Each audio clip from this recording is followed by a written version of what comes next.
Yeah, there you go. All right, what's the email?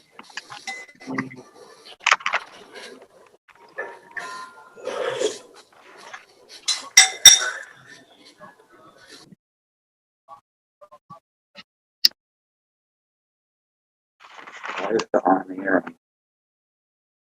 That's just the graphic. Yeah.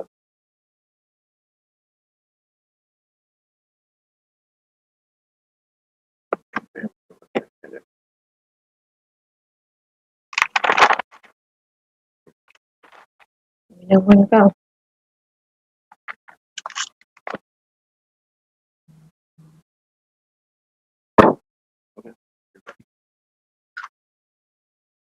Good evening, everyone, and welcome. Thank you for hanging on. We were just trying to get some technical issues under control. We are on. Good evening, ladies and gentlemen. This is a combined regular agenda and business meeting of the Board of Education pursuant to New Jersey statutes and the rules adopted by the Board of Education. Notice of this meeting using an online platform was sent to the Star Ledger and Cablevision of Elizabeth on November 10, 2020. In addition, this notice is posted on the bulletin board in the lobby of 500 North Broad Street, and pursuant to this act, a copy has been filed with the City Clerk of Elizabeth, New Jersey. There will be an online public portion for citizens to address the board. Participants of the public portion must register online up to the start of the meeting so that they may have the opportunity to speak. The public participation form states the name and email of the person who wants to comment. Members of the public who prefer not to or do not have the means to participate using the online platform may continue to participate and/or educational matters to the Secretary of the Board at his email. All statements received will be read into the record during the meeting's public comment portion. All emails must be submitted and received by the Secretary of the Board up to the start of the meeting, and as is always the case, must include the public's member full name for the record. Each statement submitted by a participant shall be limited to 3 minutes in duration. The total time of public comment shall be limited to 60 minutes. Emails received but not read after the 60-minute duration will be spread in full in the official board minutes of this meeting. Mr. Kennedy, roll call, please. Bathurst.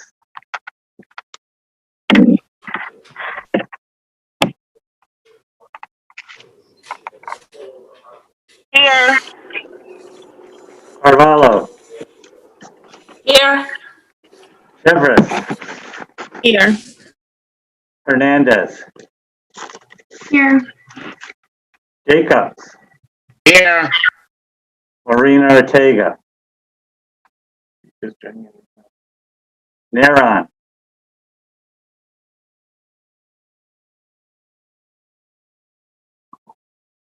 You there?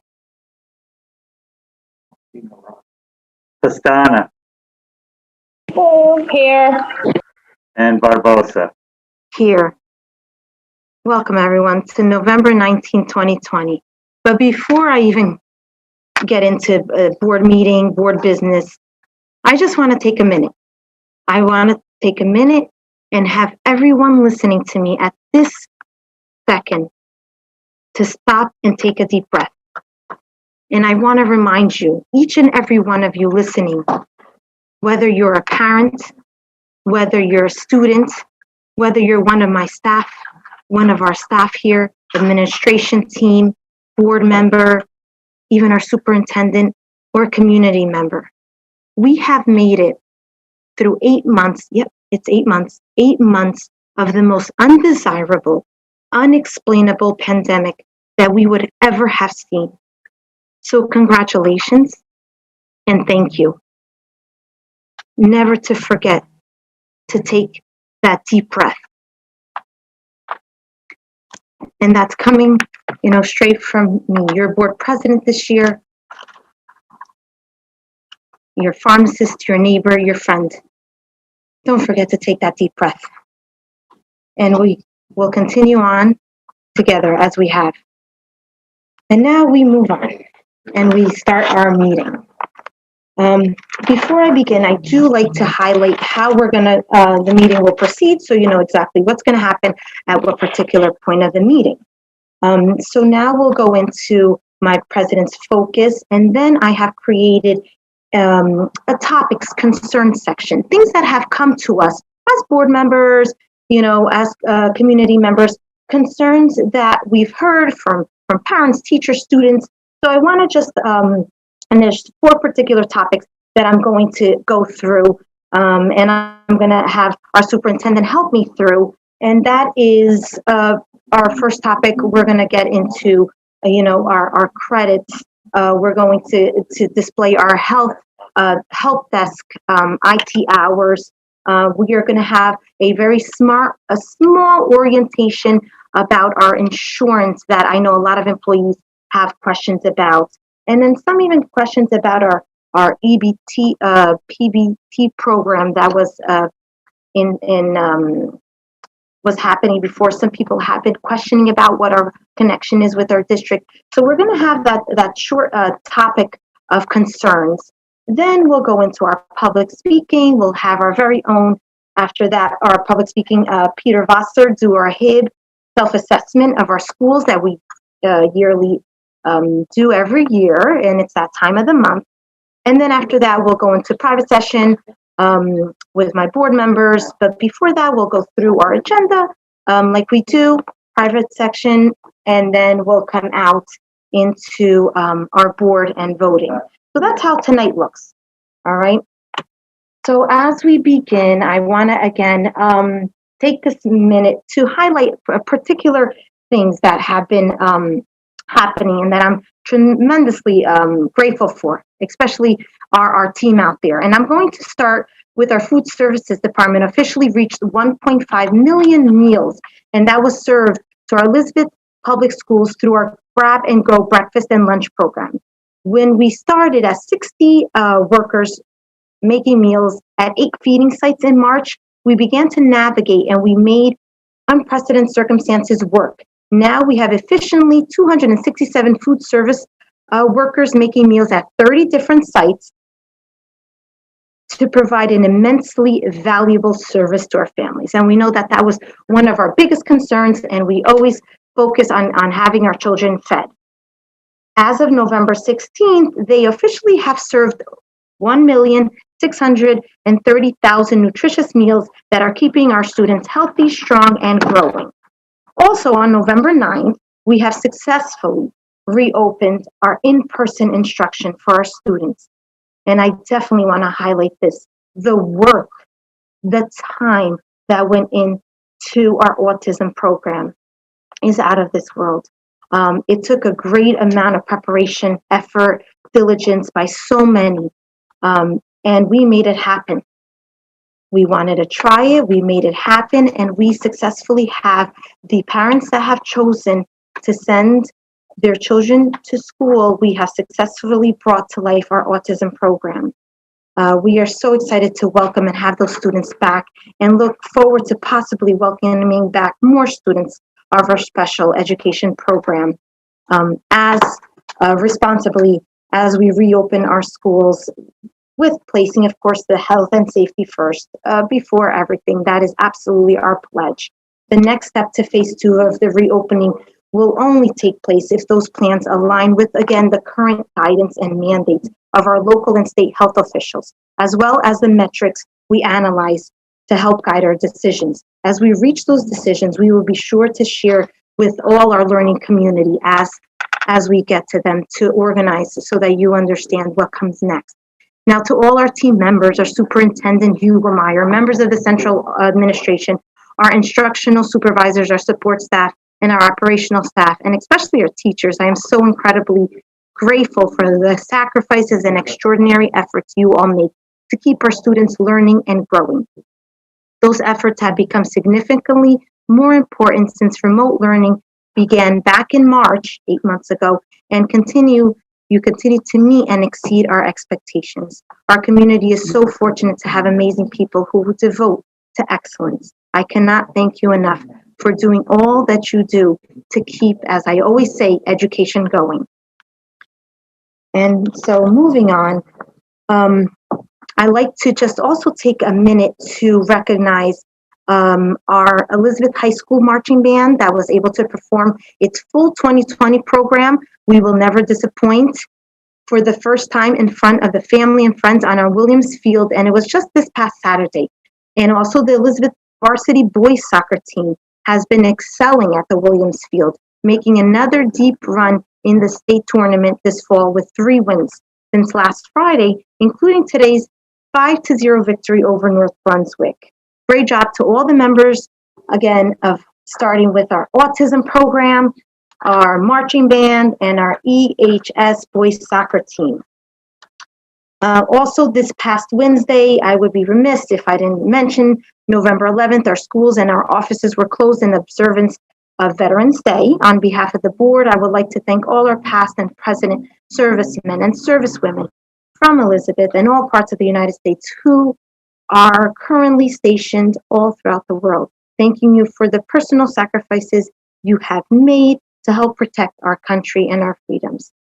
Finally, with Thanksgiving week coming and the pandemic that continues to have a significant impact on our community and our daily lives, I feel especially inspired to share my gratitude for so many who have been working so hard to keep our students succeeded. To our families, I am thankful for all you have done to help our children at home, mentally, socially. You have been doing a wonderful job through all of this, and I'm proud of each and every one of you. Keep up the great work and keep up your spirits as we move on. And if I do forget, but I will mention again, please have a healthy, happy, safe Thanksgiving with 1,000 blessings. 1,000 blessings coming your way. So now, after, I do want to come into our topics of interest and that I wanted to touch base. And I'm going to ask our superintendent to help me through the different topics that we have brought to the table today that we wanted to discuss. Absolutely. Thank you, Madam President. I would like to begin, if I may, going to share my screen because I think it's important to share with our parents in terms of if there are any issues with technology, any issues with the iPads at the preschool level or with the laptops in grades kindergarten through high school. We'd like to share with our families that you're able to access the district webpage.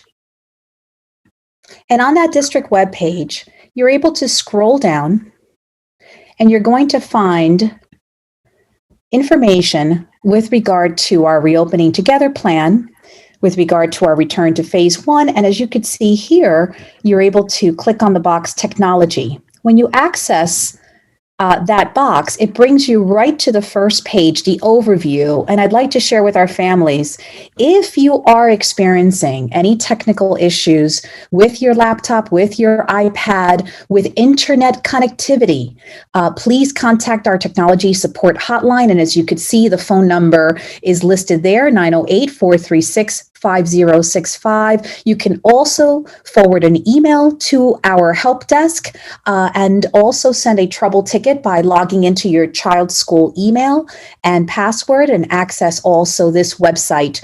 And parents will be provided an appointment and if needed for service at our drive-through help center located at the high school. So just a friendly reminder for our families that if you have any technology issues, we are here to help, and there's a variety of ways in which you can reach our department. Next, I would like to move to information regarding parent sessions, information regarding our graduation requirements. So I'd like to please ask Don Sheehy, if you wouldn't mind please displaying the presentation. Give us 1 second. Omar's going to present that for you. Oh, okay, wonderful.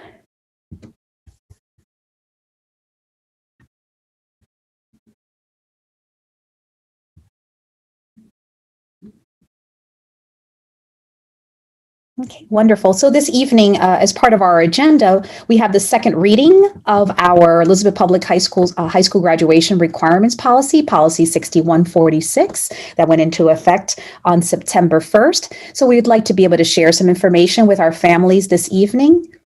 Next slide, please. So we have parent orientations that are going to be taking place beginning on November 24th. For our freshmen, we're going to be offering from 12:30 to 1, for our sophomores from 1 to 1:30, for our juniors from 1:30 to 2, and lastly for our seniors from 2 to 2:30. These presentations are going to be recorded and they're going to be made available via the district website for viewing at a later time. We're also offering presentations during our evening hours. Can we please go back to the previous slide? So on December 2nd, we will be providing sessions to our parents, freshman parents from 5 to 5:30, our sophomore parents from 5:30 to 6, our juniors from 6 to 6:30, and our senior parents from 6:30 to 7. So this is information that our high school students will be receiving in a variety of ways, reminders that will be emailed to them. We will also be doing robocalls to our parents with regard to these important information sessions. If we could move to the next slide, please. We are also going to be providing student orientations because it's important for not only our parents to be informed with regard to the changes in our policy, but also for our students to also be well informed. So all students will be receiving an orientation on the changes to the district graduation requirements from their respective principals and school counselors between November 24th and December 2nd. Next slide, please. So we'd like to be able to provide a very brief summary this evening. So the minimum credits that are needed to graduate. The class of 2020 that graduated this past June, that class ended with a 140 credit requirement. The class of 2021 will be graduating with a 120 credit requirement. And as you could see on the screen before you, all of the classes that follow, class of 2022, 2023, and 2024, the subsequent graduating classes will also have a 120 credit requirement. Next slide, please. So with regard to the credit requirements, wanted to be able to walk through the different requirements for each content area. Beginning with language arts literacy, it is still a 20 credit requirement. This is unchanged from the previous high school credit requirements. And examples of courses are English, English honors, advanced placement, and English literature. Mathematics, it will be 15 credits to graduate, so that is a reduction in 5 credits. And I'd also like to mention this aligns to the state's credit requirements. So Algebra 1, Geometry, Algebra 2, as well as all higher mathematic courses. Social studies, 15 credits. That's unchanged from the previous policy. And that would be 10 credits in history of the United States. And that is a requirement.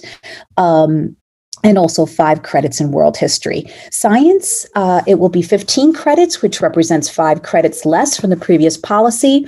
And examples include 5 or more credits in laboratory biology, life science, 5 in additional laboratory inquiry-based science, such as chemistry, environmental science, physics, and a 3rd laboratory inquiry-based science as well. Next slide, please.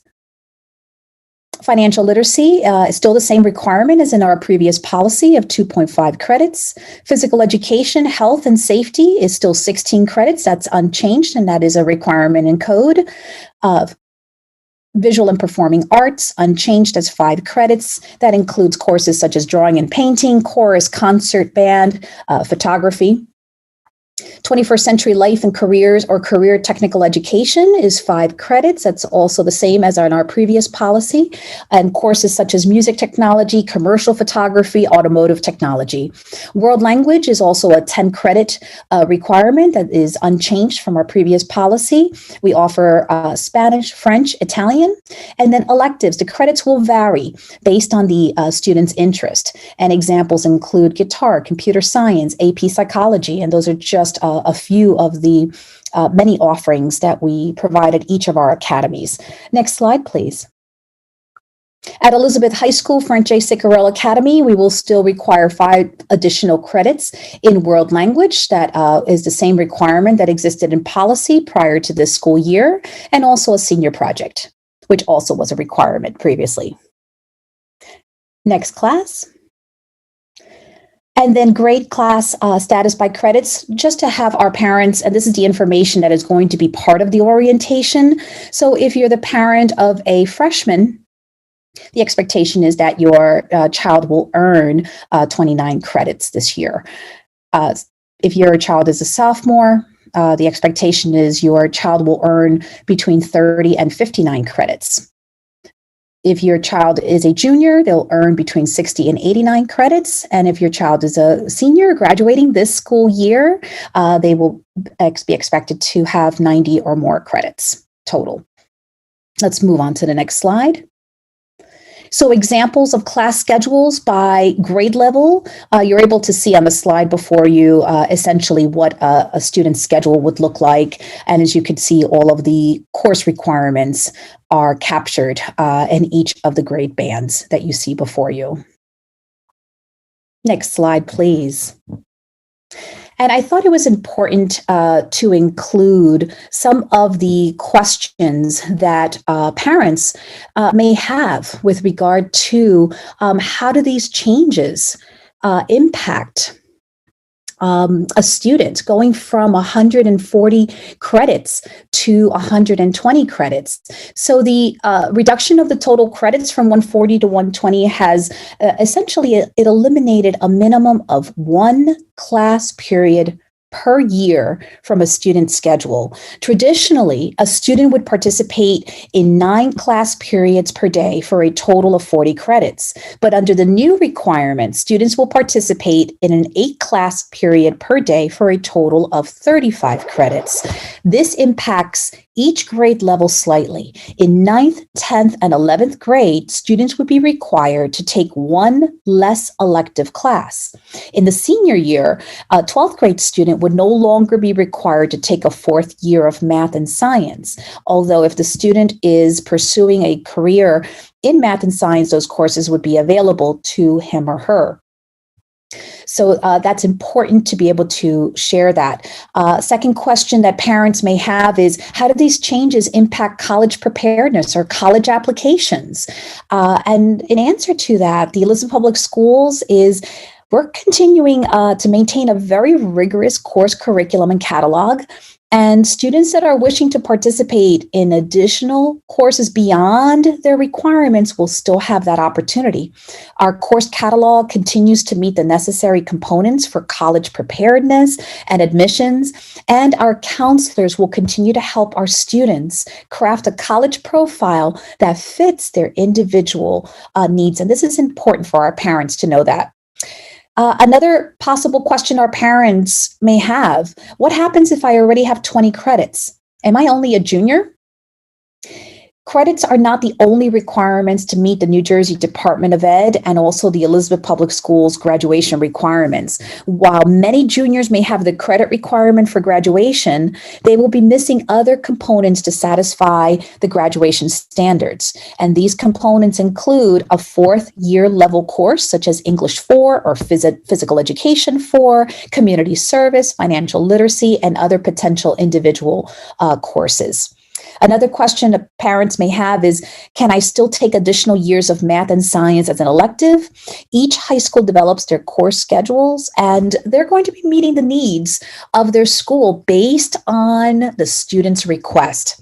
So our students will be able to continue requesting additional 4th year science and math courses. They'll include examples, AP Calculus, or perhaps it's AP Statistics, AP Biology, AP Chemistry, or AP Physics. And that's just some of the few courses that students will still be eligible to take. And another potential question our parents may have is, can I still take advanced placement classes?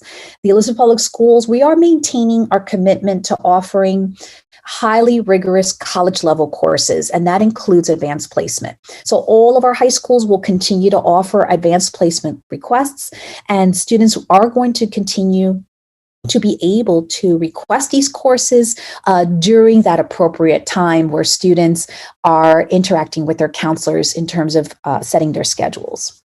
Next slide, please. So for this school year, the school day, the schedule had been set prior to this pandemic as 7:30 to 2:18 p.m. with an early release for seniors and defined as no earlier than period 7 and an early release for juniors no earlier than period 8. Of course, we are still following our 4-hour schedule as required this school year at this present time. And I would like to share that our principals and our counselors are monitoring very closely the course completion of our students. Next slide, please. And that concludes our presentation for this evening. So wanted to take that moment to be able to share that information. Thank you, everyone. Again, November 24th through December 2nd, please be on the lookout. There's going to be a lot of information that will be shared with our families regarding this revised graduation policy. Thank you, everyone.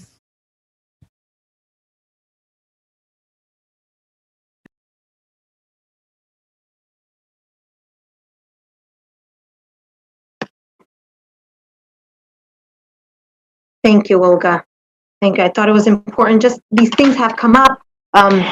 Just kind of reiterating, Olga, you mentioned about the help desk. I know parents, please call in. They're going to guide you. Thank you for talking about that. It's always such a, important aspect since we are relying a lot, so much on virtual. And then again, on the credits, we did get a lot of concerns from parents about that. Olga, I do have a question. When it comes to the community service hours, can you just explain that? How is that looking for this year?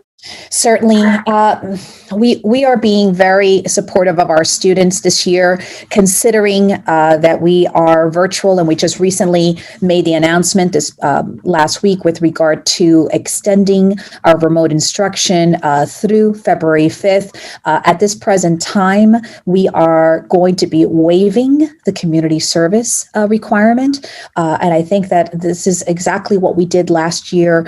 When we found ourselves faced with this pandemic from March through June, we are continuing to communicate with our families, our students, so that they understand that this requirement is being waived for this school year. Okay. Thank you, Olga. Absolutely. Absolutely. Thank you. One more question before I know we were just going to touch base. I know our concern with the EPBT program. Could you just touch base on that just for the parents listening that had a concern about that program and our connection to the district? Oh, certainly. And in fact, I'm going to ask Mr. Kennedy to be able to also provide some supplemental information on the EBT. EBT is a federal initiative. It is not a state initiative. It's a federal initiative. And actually, it opened towards the end of the school year last year. The window closed, if I'm not mistaken, end of August. And the only requirement that this federal initiative had for our school districts was for us to provide at a certain moment in time, which, if I recall correctly, was the beginning of March, to provide information with regard to students that may be eligible for that program. But that is completely a federal program. We do not manage it. It's the federal government that manages it. They were responsible for sending out cards to the respective families that they considered to be eligible for that additional service. Mr. Kennedy, perhaps you'd like to expand on that. I know that our food service department has been getting a lot of calls because people had gotten cards that they were using, and now to continue the program, they haven't got a card to continue the program. So our food service department has made inquiries, and once again, as Ms. Schumacher said, all we were required to do was submit the listing of free and reduced lunch students, which happened back in March. And then what we're hearing and inquiring down to the state is that the program is ended in Elizabeth. Why they made the decision to not include our schools anymore is, for me, hard to figure, but we just can't call down and say, start sending some more cards, because that's the answer we're getting from the state. Okay. Thank you, Mr. Kennedy, for clearing that. There was a couple of questions on that. And now our last topic of interest that we got so much concern on, and I did want to touch base, and this is for, the employees of the district, for a better understanding of the modification. There was the insurance information that went out. So I'm going to invite, and I'm looking, and I think they're on here, Chris and George, to help me through this, and help the board members understand, and even our employees to understand exactly what this change involved, if there is a change, how does it affect them. So just a very quick overview. I know you've been doing orientation, so you could bring some of the information you were talking about in orientation. So I'm going to turn it over to George and Chris for some information on that aspect, just to clarify again a lot of questions that came our way and from the members. So let's see. George needs to unmute himself. George, seems you have to unmute. Muded. Muded. Mr. Muded.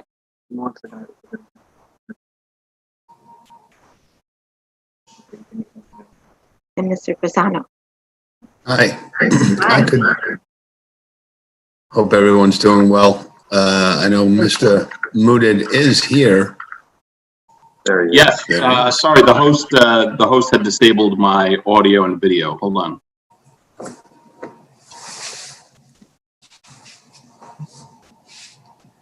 Okay, so while he gets okay started, then again, I think I introduced. I think if you can clarify, just there's still some questions up in the air.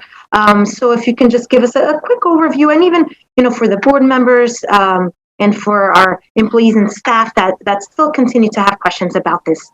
I'll turn it over to you. Okay. Thank you very much. Good evening, everyone.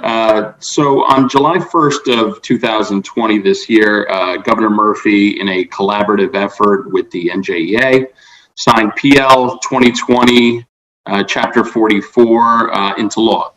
And the goal of this was to reduce the healthcare contributions for certain school employees who elect this newly created plan.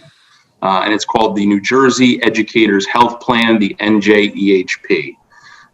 Or the Garden State Health Plan, the GSHP, which is going to follow next year for effect in 2022. The significance of this new educator plan is the contribution change to a percentage of salary instead of the current Chapter 78 model. In addition to that, after this came to be, our appointed team at Acrisure, led by Chris Brazano, who's on the line with us right now, worked very hard with our current medical providers, which is Horizon Blue Cross Blue Shield, and our prescription provider, Benecard, to create plan designs according to the guidelines set forth by the law. So Chris and his team rolled out the Elizabeth Board of Ed educator equivalent, and they had a special enrollment period, and it began last week, I believe, on the 11th. And I have Chris here, obviously, in the meeting, and Chris is going to go through some of those details in addition to how it's going so far during the orientation. Okay, thank you, George.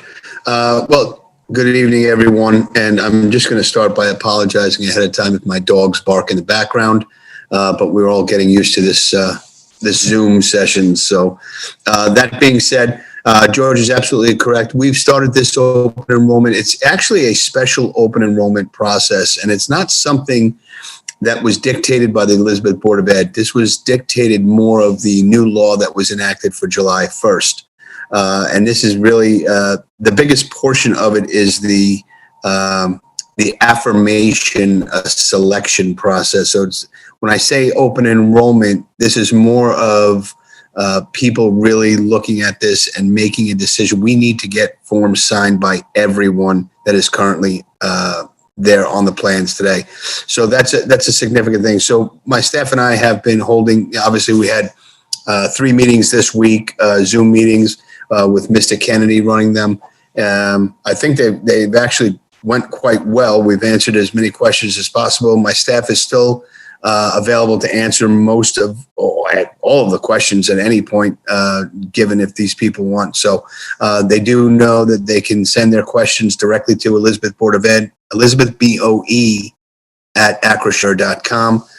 We will get to them. We are getting a lot of questions. We're trying to field them as they come in.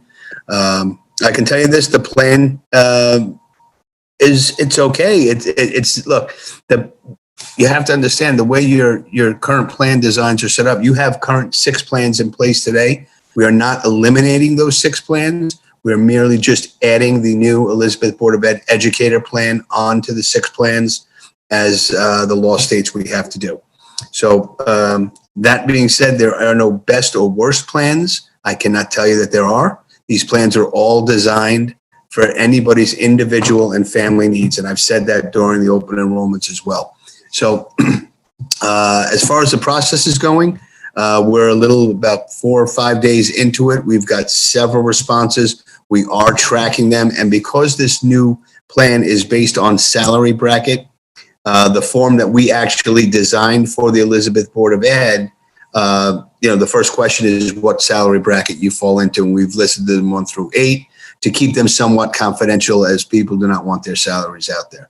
So again, we are tracking them regularly. We're keeping a whole form. The process is, once we close the enrollment December 11th, I will then take the results of that and disperse them to Horizon accordingly, and Benacard, and of course back to the Board of Ed for those people that did opt into this plan. So we are on course. We are tracking it every day. My staff has been working very hard doing this. So it's all new to us as well. So again, keep your questions coming. We're here to help.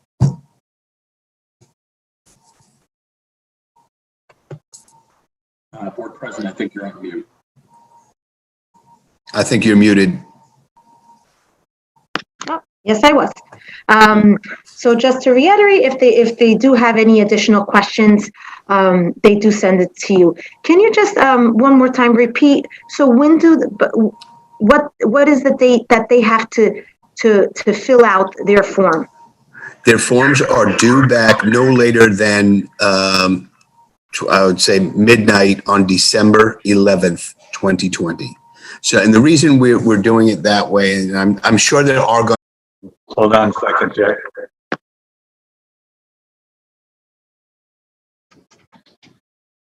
Are we getting?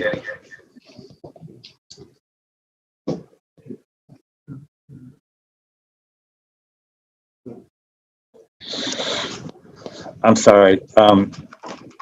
When we were getting the calls, it's an actually per school basis. That's on a per school basis. Is the determination, and they told us that our schools did not qualify for the program. I find it surprising since we have such a large population of free and reduced lunches, but that's what the program is telling us. Will they be able to provide that to us in writing? Because Commissioner Jacobs? that concerns me as well, Mr. Kennedy. Did you And get Commissioner if Jacobs? we're not eligible, then what other teachers aren't eligible as well? I'm sorry, we didn't hear you. I'm wondering if we can find out if there are other neighboring districts such as Jersey City, Newark, Patterson, etc., were they also excluded? And if not, then how come we were?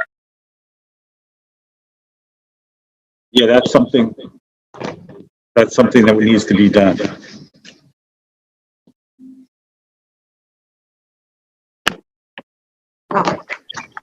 So, okay, Mark. Go ahead, Commissioner Jacobs. No, I'm just I'm hoping that we can research that to get a definitive answer on that. Because from what I had heard was that it was a second and third round.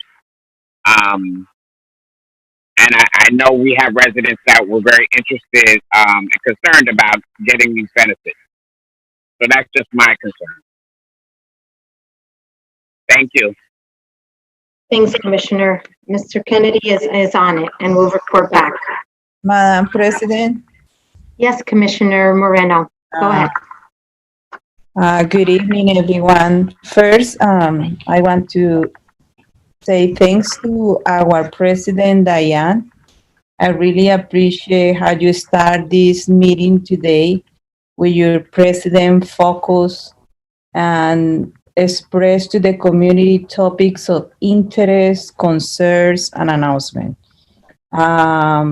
Explain the credits of high school and the help desk, and specific the insure explanation chapter 44 for Chris and George. I feel like it is a good way, the way you select today to start the meeting, and in for you hard work and dedication to development this meeting in the way you development today. And I'm proud of you, Madam President. Thanks, Commissioner Moreno. Thank you for that. Any other questions from the board members on any of the concerns and topics? Okay, hearing none and seeing none, it's interesting. So I'll just lag on to my last concern, which is initially actually my first concern. And what is it? It's the health and safety of us all. If I can save us all, I promise I would. But the health and safety of our staff, of our students, is dramatically important as we paddle through. So before we move on to the next section, I do want to put on the table that we are actually currently in discussions with holiday season coming up. So let me step back. We understand we get daily numbers on our cases in our area, in our surrounding areas. So we are very alert to everything that is going around us. We are living it. We are in this community as you are. With that said, we constantly find ways to help make it better. With that said, I understand, and we all understand, as a board, as the superintendent union, we have been in discussions, and we have our holiday season coming up. With that said, we are closely monitoring how we are going to address it. And I just want to put it on the table because it has been our topic of conversation throughout these last several of weeks. What is the best approach as we go into this holiday season? And it worries me. I do ask that we all continue to stay vigilant, to take the right protocols with yourself, with your families, and with everyone.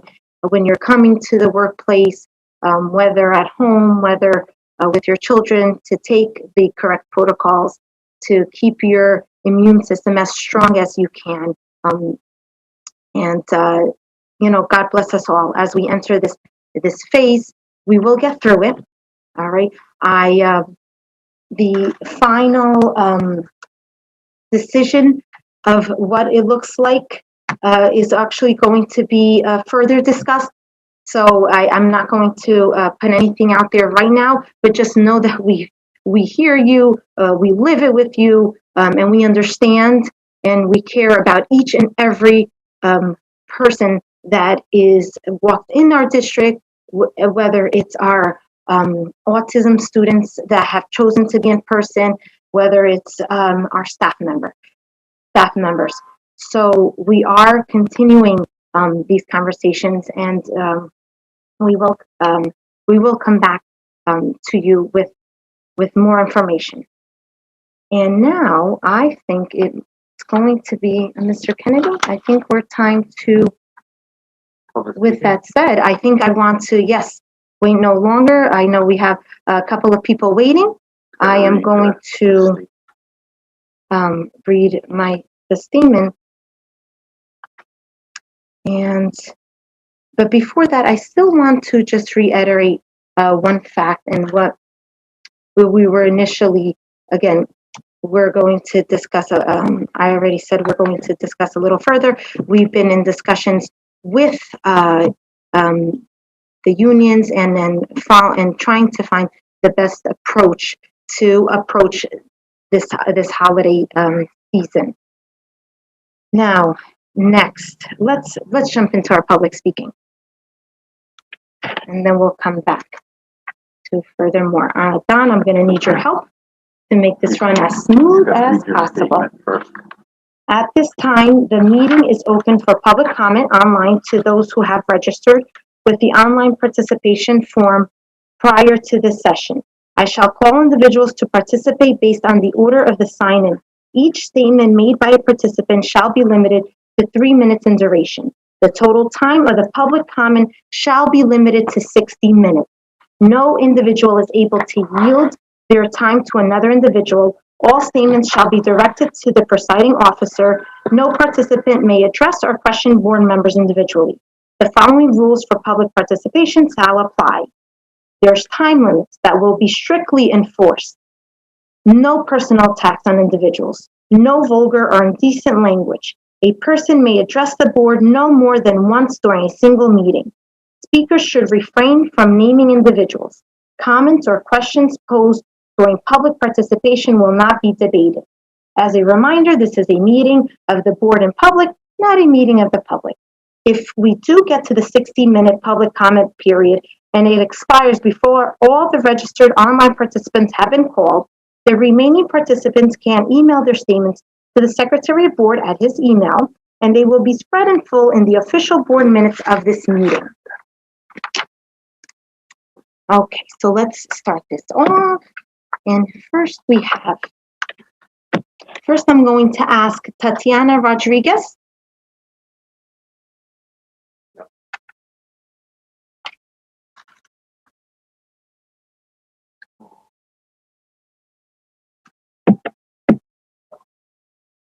No.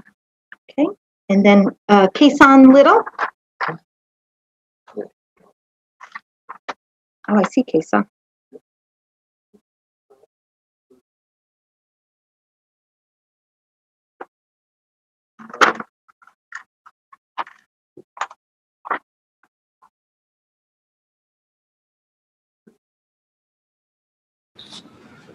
Good evening. Can you hear me? Yes, we can, Kason. Go ahead. Good evening, everyone. Before I can, just say what I have to say this evening, it's no secret that this district continues to fail its residents and its entire staff. Madam President, you mentioned this evening before you opened it to public that this district is making decisions in partnership with the union. However, that's not true. I know, you're saying what you're told. That's not true. I think at this crucial moment in time, while this district, the Elizabeth Public Schools, has lost over 5 staff members and members are still being hospitalized as we speak. 50% of our schools are currently closed. Why is our teachers still teaching in these buildings? I really want to know who was the one who made that top decision to go with this. Why is teachers still stepping foot into buildings that are not thoroughly clean? I cannot understand that for the life of me. I cannot. And I hope that someone answered that tonight. I doubt it because I have so many other prior questions that was left unanswered and unheard. No, they were heard, but they were unanswered and left addressed. And as majority of the public's questions are. And that's what we call a continued failure and continued disservice that this district continues to lack. It's a long history. It's out there. I mean, we all know. And it's a shame and it's neglectful.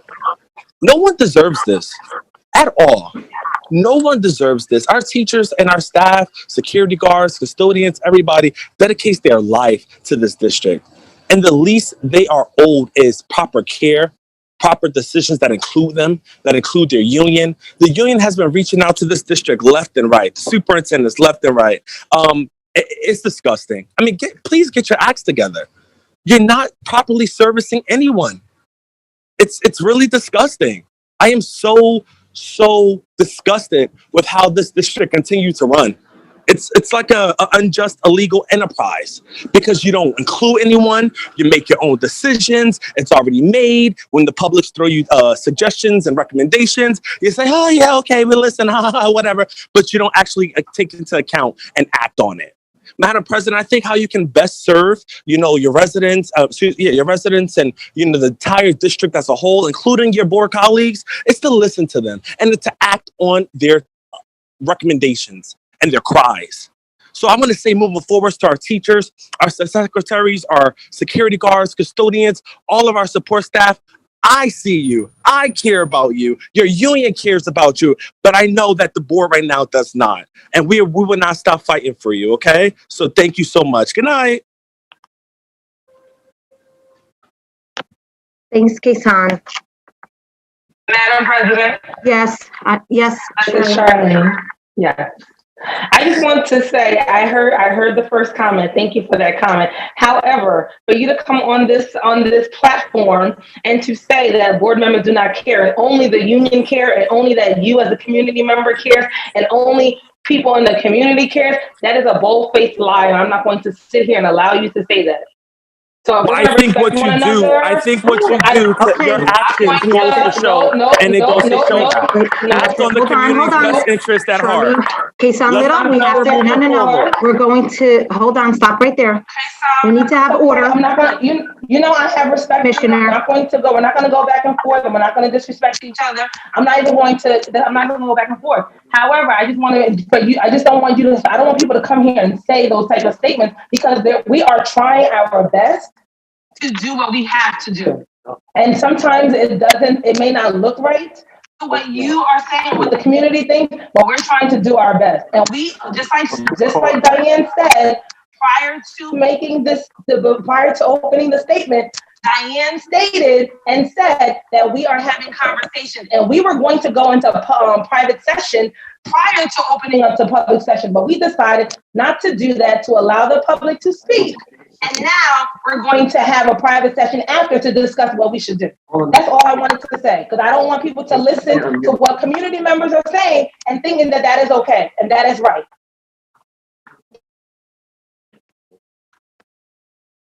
Thanks, Commissioner Bathalis.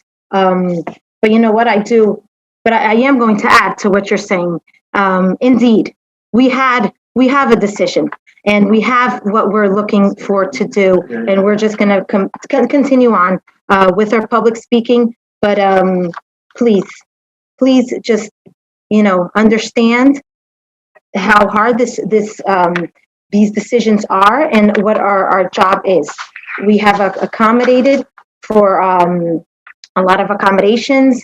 We have worked with the accommodations that have been given, but we're going to continue on because there's so much that I can get into. But you're right. Now is the time for our public speakers, because then we will address all these concerns. We are addressing these concerns. Next, but this is your time. So Nita Hicks.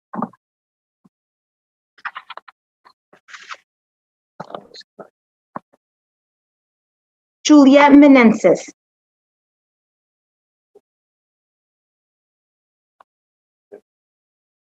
Hello, can y'all hear me? Yes, we can hear you. Okay. Well, as you've already heard, my name is Juliet Meneses. I'm a senior at Dwyer, and I'm planning to go to college next year. And one thing I really wanted to advocate for, I guess, is the Student for Success Center. It has continued to help me throughout my college application and my financial aid application. Through Zoom meetings and other work, and in other ways through private communication, and have supported me on a one-on-one basis to understand what I'm supposed to do on my college application, since there's so many different things and so many case-by-case basis things that we have to respond to. And I understand that COVID is difficult and everything, but I also understand that many of our seniors and my classmates are going to college. They need to complete their FAFSA. They need to complete their all of these applications, and they need a way to get these things through and get their questions answered, even if it's through a classmate that got a training for this. I mean, I'm saying this because I understand that it's difficult to maintain something like that. But at the same time, I'm sorry, but the district has a counselor per too many students. And I understand there's a difficulty there, but at the same time, we must understand that if even this small program is helping our seniors in the long run, I think it's better to keep it. So just to give a little bit more context, I'm from a mixed status household, and there's a lot of difficulties when it comes to applying to financial aid in my case. Since there isn't any specific thing I have to do, it's not going to be as cut and paste as it should be. So I just wanted to say essentially is the Student Success Center should be maintained and kept. It shouldn't be moved or alterated unless the district plans on augmenting its abilities or doing something better for it, or somehow helping us in better ways. But that's all I wanted to say. Thank you very much. Thank you, Juliet, for calling. Maria Lorenz?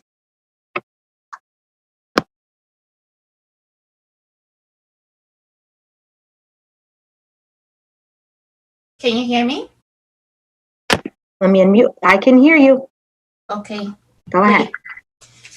Good evening. I want to address the comment by Ms. Charlene Bathelus. In the past, previous union members have spoken at this board about not being included and not being a part of the process. If you want the public to stop making those comments, perhaps you should be more transparent and open in your communication, which clearly has not happened. If you're trying your best, then you need to show that. And that's not something that we're seeing. I want to give kudos to Christina Marrera for finally advocating and seeing the fruits of her advocacy in the reduction of the high school credits. All the credit goes to her for continuously speaking about these credits and getting the board to move to a better place and making that decision. I want to come to you tonight and talk to you again about Dr. Guillermo Munoz, who is the chief medical inspector for the board. You understand, and this board is aware, that he was convicted in the kickbacks in exchange for referrals. He was busted. He was also found to have lied on a Medicare application. His privileges were revoked for Medicare billing. He lost his license and had to complete a program. This shows lack of ethics and lack of integrity. And I have to say I'm shocked, Madam President, because as a pharmacist, I would think that you would have an appreciation for ethics and integrity. And it is clear that you and this board do not. Clearly, this entire board has chosen to be derelict in its duties, fully knowing the facts, and you have this person sitting and appointed to the position of chief medical inspector, fully knowing all his criminal history, and he's making decisions on our kids. It is a shame that you are teaching our children that this is okay, that it's okay. Lack of ethics and integrity. And I'm shocked, I really am, because I expected more from you, Madam President. Have a good evening.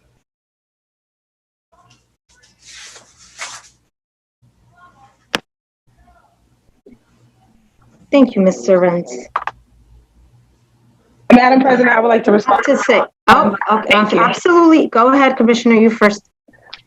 I just want to say thank you, Maria, for that comment and for saying what the community thinks. We appreciate that.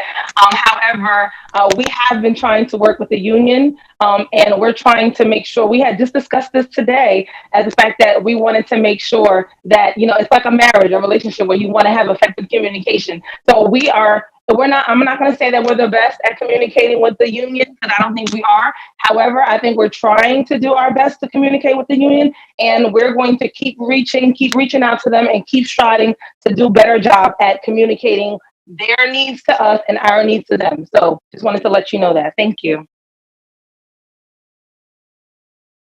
Thanks, Commissioner Bathelus. Took the words out of my mouth. Okay. Next, we have Looker Lee Barthelus. Ms. Barthelus? Hello. Hi. Yes, we can hear you. Okay. Hi, my name is Lockerly. So, good evening, Superintendent Hugo, Mayor, President Barbosa, and the entire Board of Education. My name is Lockerly Barthelus, and I am a senior at Alexander Hamilton Preparatory Academy. I have joined tonight meeting to ask the board and the superintendent, Hugo Mayor, to support the Student Success Center so that all senior and underclassmen have access to the programming and resources like free SAT tests and application workshop with college like Rutgers University so that they can better navigate the college application process in the mid of the pandemic. As an immigrant from Haiti, I have niece and nephew that look up to me, and I want to be the example for them to go to college. This summer, the Student Success Center helped me learn about applying to college and how the system works here in the US. Each week for 2 months, they hosted day-long training on Zoom for me and students across the district so that we could learn about college SAT, how to apply for scholarship and financial aid, and how to fill out the college application. This programming is available to Elizabeth students 3 times throughout the year, and in between the Student Success Center hosts evening and weekend workshop for students and parents. As an immigrant, this was the first time and that I was learning about many different parts of the American college process. If it wasn't for the Student Success Center, I would have either had to learn this on my own, or I might never have ever heard about these things before applying to college. I am not alone. There are many immigrant students here in Elizabeth who want to be able to go to college after they graduate from high school. The Student Success Center help us to do that. For that reason, I'm asking the Board of Education and the superintendent to support the Student Success Center. Ok. Bonjour, mesdames et messieurs. Non, moi, c'est Lucas Bartelis et je demandé nous pour nous supporter un programme qui est le Student Success Center. C'est un programme qui aide des élèves pour naviguer en collège application. Moi-même, je suis un élève qui était dans le programme l'année passée et l'année ça. Et puis, il y a des Elizabeth student en pile, puis capable de faire l'application collège là. Donc, moi-même, je suis un immigrant. Et puis, venir dans le programme, ça a été aider moi capable de faire l'application et puis connaître qui gens pour moi, like, aider l'autre monde tout. So, je me demande si nous voulons pour nous, like, pour le programme s'arrêter, pour nous supporter le programme là. Merci. Oh, merci. Merci. Thank you. Thank you for calling. And I know the Student Success Center has been a topic that of discussion for tonight, for several nights. It is being heard. Now I don't want to waste it. I want to give you all the time. I'm going to bring Yulette Sanabria. Ms. Sanabria, are you here? Madam President. Oh, Commissioner, yes, Commissioner Neron. Yeah, no, I don't want to take away from the public. No, please. I just want to respond real quick. And I'm saying this in Creole and just respond. I'll translate for you guys in a second. Merci beaucoup pour appel ça que la communauté a pour parler de qui j'ai programme na aider ou. On fait tout ça nous capable pour nous parler nous dans session privée pour nous discuter ce qui ça nous va faire pour nous une solution qui ça fait. Pas quoi c'est décision board là, quoi c'est décision à faire de l'argent qui pourquoi valable, mais pour la valable n'a assuré que nous ca aider ou dans la communauté, all right? Basically, we'll be going to private to discuss the issues regarding these Student Success Center, and I know it's a issue of financing and state funding and so forth and so on. So it's not solely on the Board of Education, but it's the number of variables that exist. So thank you for bringing this to our attention, and we'll make sure we do everything we can to do our very best for all the students and all the thousands of emails that we have gotten. And I know every board member can concur with that. We have gotten many emails and responses on that. All right. Thank you so much. Thanks, Commissioner. You're on. Ms. Ferris? No, Sanabria. Oh, pardon me. Ms. Sanabria. You're here. You're up. Hello. Hi, yes. Hi. Hello, my name is Juliet Sanabria, and I am a senior at Alexander Hamilton Preparatory Academy. I am joining tonight's meeting in order to ask the Board of Education and the Superintendent Hugo Meyer to please support the Student Success Center. I first heard about the Student Success Center from my guidance counselor, and who forwarded me an email about their College Ambassador program. I participated in the program this summer, and I actually enjoy it. From this program, I learned so much about applying to college that I didn't know before. And even though I am a shy person, I started to come out of my shell because the program was with other Elizabeth students, and everybody was so supportive of each other. And with students of my same age, understanding the whole process of college together is very helpful. This year, the Student Success Center was set to host financial aid workshops every month, sometimes even twice a month, in order to have students apply for financial aid because they know how important it is, especially in a city like Elizabeth. The college can be affordable. And I am actually part of the program. I am one of the college ambassadors. And with the knowledge they taught me, I can now share that with other students and help them do things like FAFSA. Before participating in the Student Success Center College Ambassadors, I thought that I would have to take out a lot of loans in order to pay for college. And I didn't think that I would be able to receive financial aid. But the Student Success Center told me that the different types of financial aid applications out there. And now I'm actually excited to complete my college application because I know that I can receive financial aid too. I also want to share that I am already accepted to Kane University, and I'm pretty sure that is because also with the help of the Student Success Center that I was able to do that at this time in November, even after all the difficulties we've had with COVID-19. So I am asking tonight the board and the superintendent to fully support the Student Success Center so that Elizabeth seniors like me can have access to their one-on-one support. Thank you. All right, and I just have to say it's great to hear the success stories that have happened and from our students. Miss Veras. Hola. Hola. Hola. Oh, hola, señora Veras. Can you hear us? Sí. See, do you need your translator or you're okay? Julia, please. Mejor en español? I have a translator, Okay. so I will bring her in. Maria Sanchez is part of our meeting this evening, and we will ask her to be unmuted so that she is able to translate. Okay, perfect. Thank you. Okay, un momentito, señora Veras. Tenemos Dona María que le va a ayudar. Okay. Buenas noches. Buenas noches, María. Gracias. Si cuando usted está hablando, si puede hablar un poquito más despacio para tratar de traducirle lo que usted está tratando de decir, ¿ok? Ok. All right, diga usted. Buenas tardes o buenas noches, no sé. Good evening. Mi nombre es Kenji Veras. My name is Kenji Veras. Soy senior en Halsey. I'm a senior in Halsey.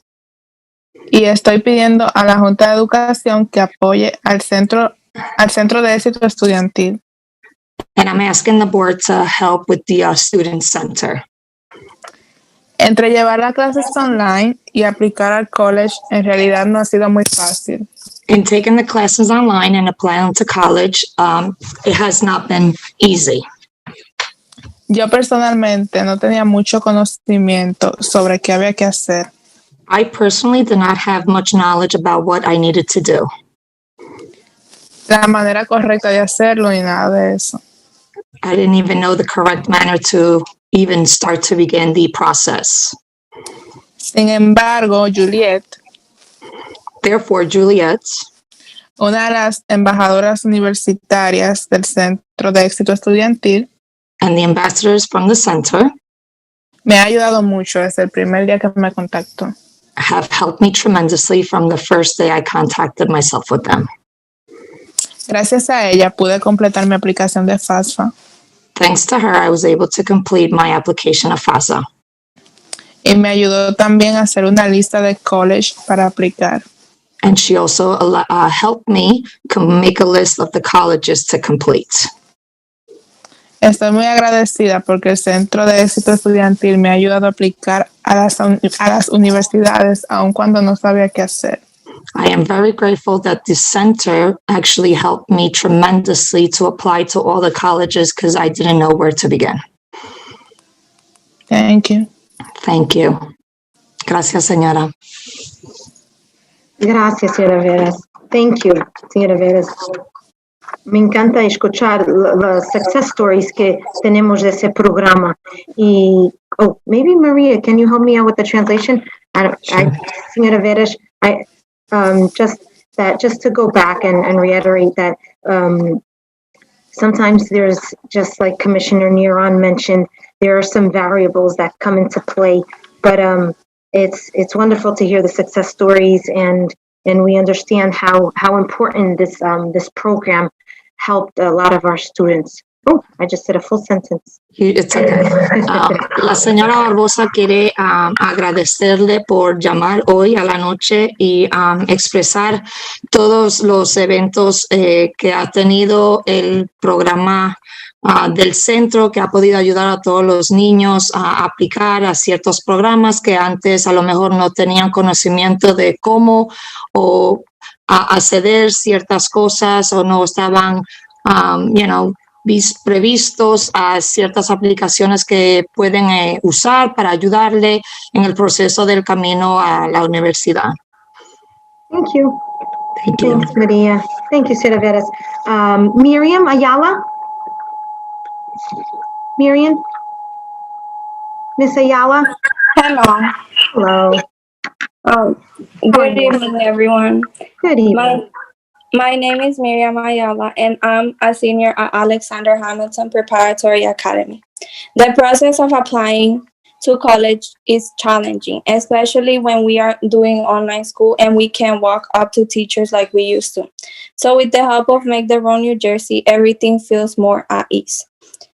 Even when teachers try to help us, it is also hard for them to assist every single student. But the SSC 10-person team has helped me one-on-one to fill out FAFSA and to explain the college application process to my parents.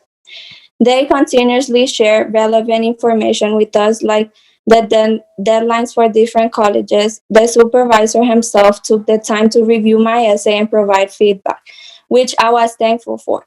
And now I feel confident that they had played a huge part in my college application process. So I hope I will get into my dreams colleges. I am thankful that I was part of the program because it helped me grow as a person, and I now feel confident about going through the college application process. I know so many people who have said the same thing. And they feel more confident now. Please continue your support of the Student Success Center this year. Thank you.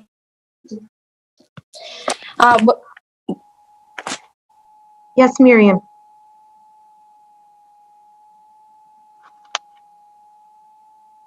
Is she still there? Is she still on?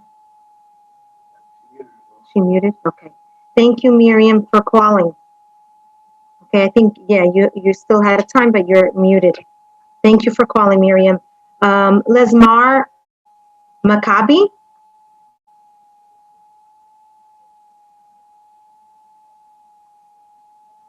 Lesmar Maccabi? can't hear you. It looks like I don't see the microphone on. Maybe your device. Okay, I'll come back to Maccabi. Catherine Beltran.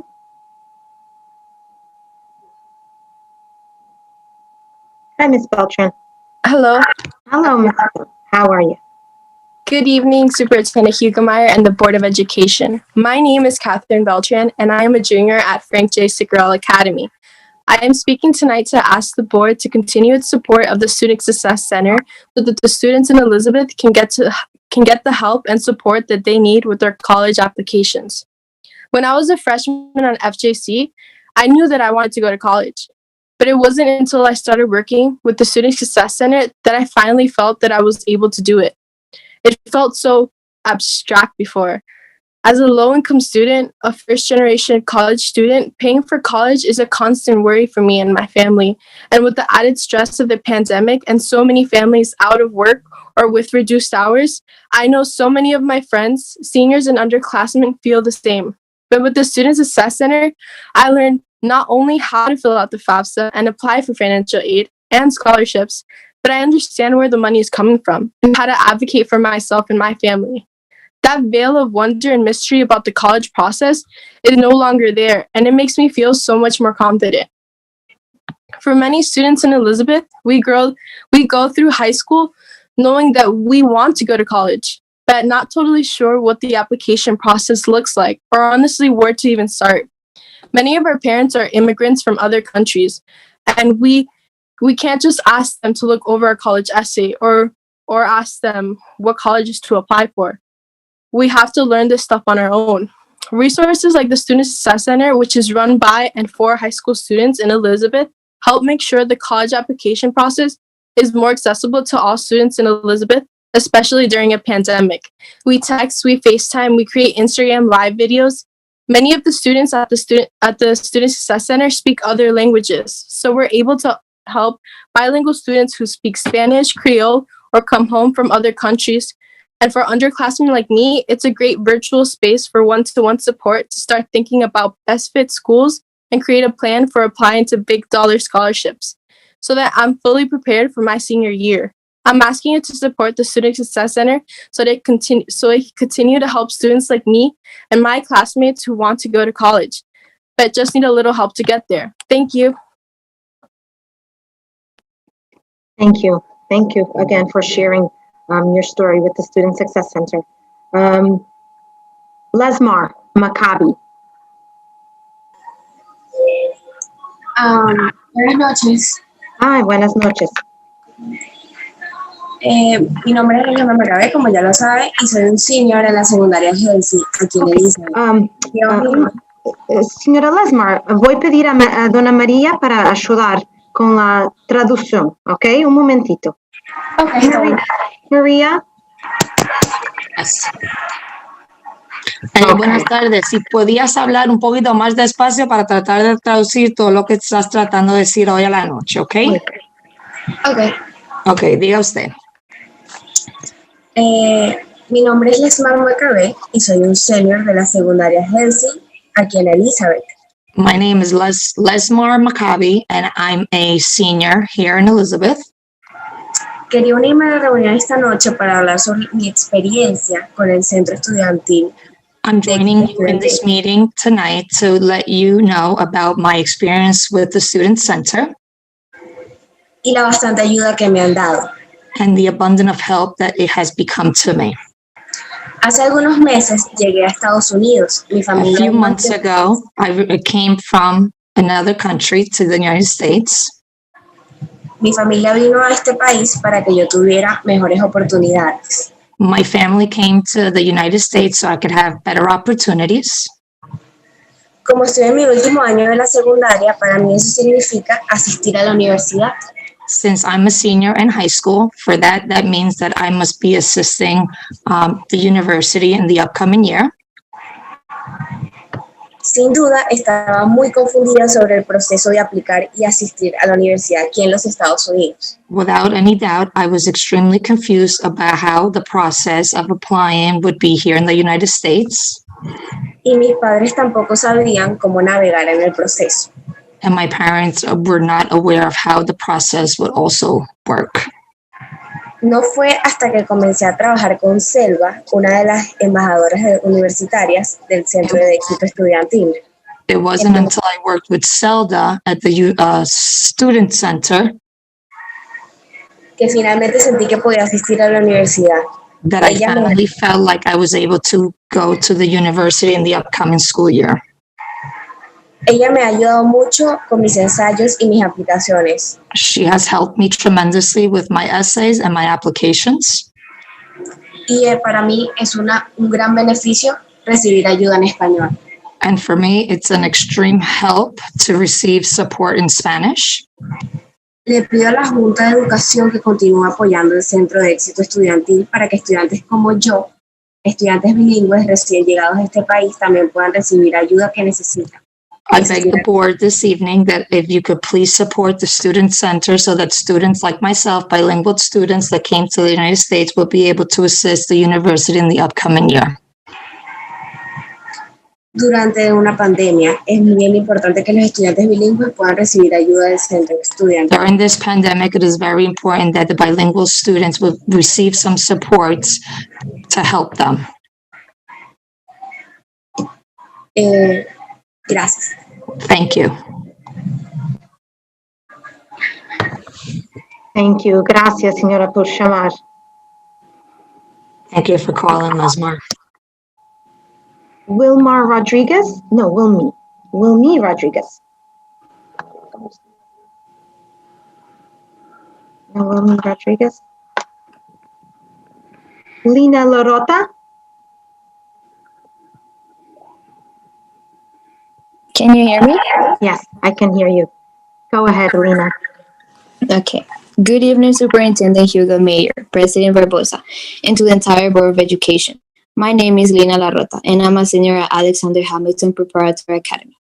As a first-generation college student, the process of applying to college is very challenging. I learned about the Student Success Center when I participated in its College Ambassador program. During the program, I learned how to complete the FAFSA and New Jersey Alternative Aid application, step by step. I learned effective tips to write my college essay. I filled out my Common App and created and finalized my activities sheet. I learned the difference between ACT and SAT and how I could register and get a waiver. I learned about Big Dollar and One Time and other local scholarships and so much more. I don't know how else I would have learned so much valuable information right before starting my senior year and beginning to work on college application. With the Student Success Center help, I was able to submit my FAFSA and complete all my college applications. They offered me one-on-one support to complete and review FAFSA, provided me feedback on my college essay, and answered all my questions that I had about college applications. I now can say that I will be attending my dream college, and without the Student Success Center, I know I would not be where I am right now with my college process. I hope that this program can continue to help students seeking the help that some high school cannot offer because of the lack of resources, such as more counselors. The Student Success Center has supported more than 600 students, many students here in Elizabeth, to apply to college. That is why I believe that the Board of Education should continue to support Student Success Center this year so that more students can get the help they need for their college applications. Thank you. Thank you. Thank you, Lina, for sharing your story. Christina Morera?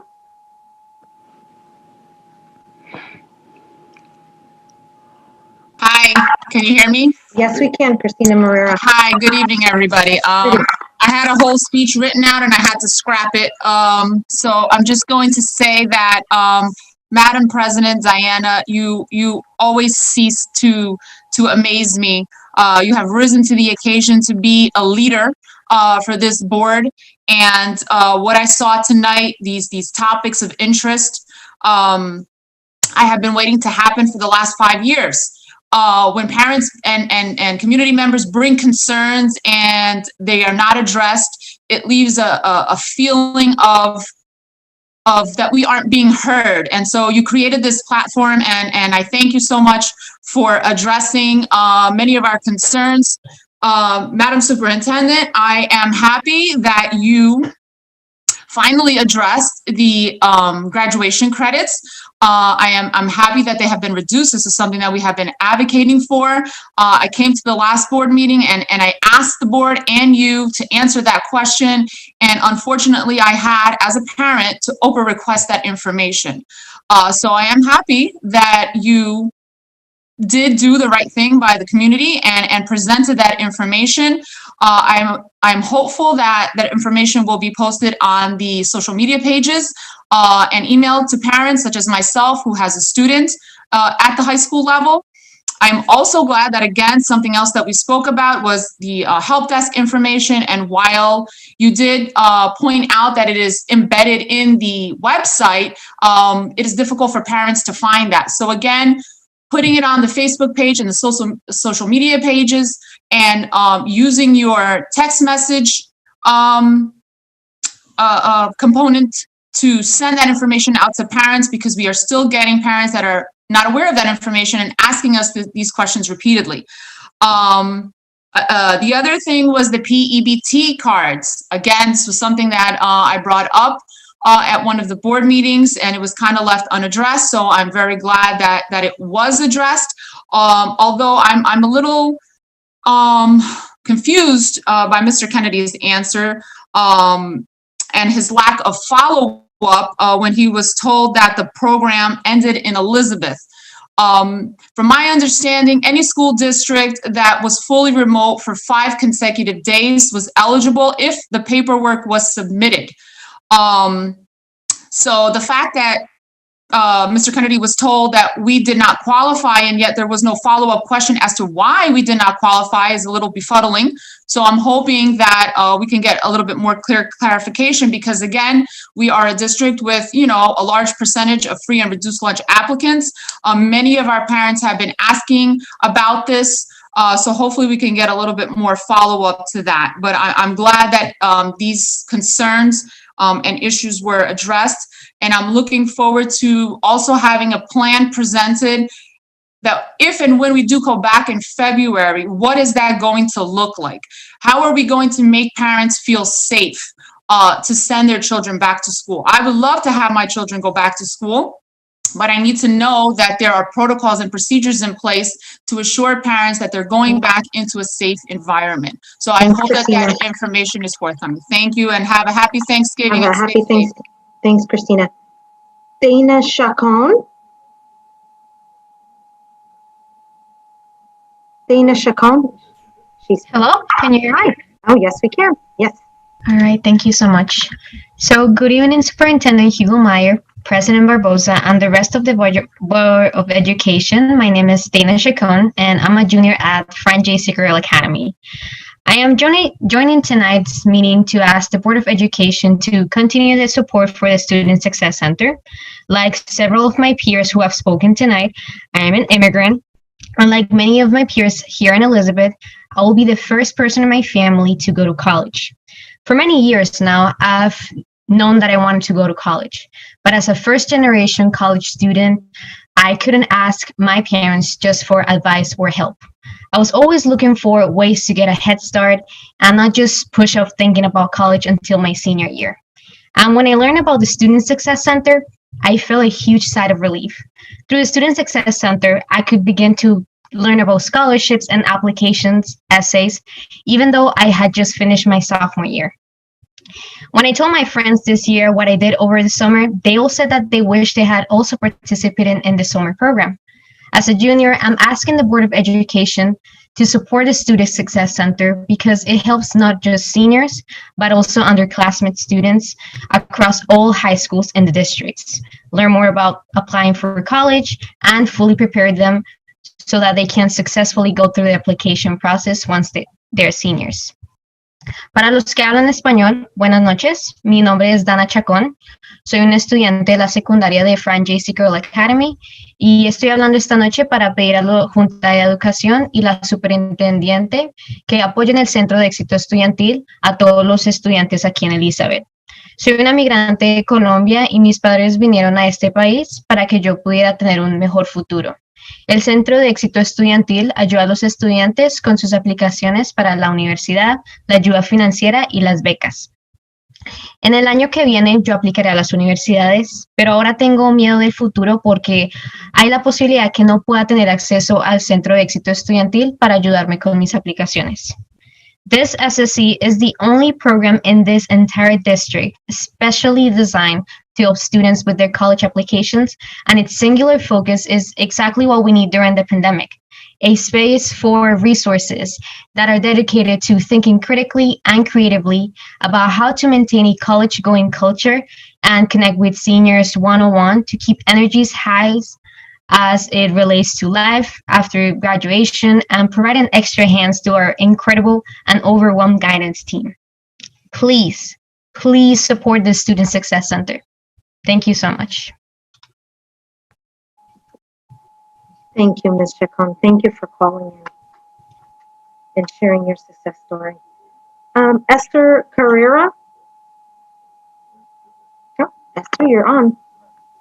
Hi, good evening, President Barbosa, Superintendent Hugemeyer, and the entire Board of Education. My name is Esther Carrera, and I'm a senior at Thomas Jefferson Arts Academy. I'm joining tonight's meeting to ask the Board of Ed once again to continue to support the Student Success Center. I first heard about the Student Success Center last year at a class assembly. This was just weeks before the pandemic. I applied for the project, the program, and was eventually accepted. And even though COVID had changed everything this summer, they still found a way to hold their annual 8-week program to help me and students across Elizabeth to learn about the college application process. Now, even in a virtual world, our college ambassador team has supported more than 150 Elizabeth High School students apply for financial aid and prepare and submit their college applications. Our contact rate is higher than ever this time last year. And while that's a testament to the incredible work that the Student Success Center has done, it is also a sign of times. The need for services as students are struggling to adjust and make plans for tomorrow. My friends who have joined tonight's call, the hundreds of students and parents who have sent emails over the last 3 months, and me are calling the Board of Education to support the Student Success Center so that students just like me can get the help they need with our college applications, even in the face of a global pandemic. We've had principals, guidance counselors, and teachers throughout the district sign on to the support letter as they have seen firsthand the impact that the Student Success Center had last year. I sometimes think about what would have happened if the pandemic had gotten worse as it did just a week earlier. I would have never met last year the college ambassador team. And I would not feel as comfortable about college application process as I do now. As an EPS senior, I'm asking you to continue the support with the Student Success Center so that my friends and classmates can get help that they need so they can move on to a college next year. Thank you for your time. Thank you, Esther, for calling. Thank you. Christian Franco? Christian? Good evening. Can you hear me? Oh, I can hear you. I can hear you, Christian. Yep. Good evening, Board of Education. My name is Christian Franco, and I'm a senior in Frank J. Ciccarello Academy. I'm speaking tonight to ask the Board of Education to continue the support for the Student Success Center so that Elizabeth students can receive the help that we need for our college applications. With my senior year coming in the middle of a pandemic, I started this school year unsure of how I would be juggling remote learning and also completing my college and financial aid applications on time.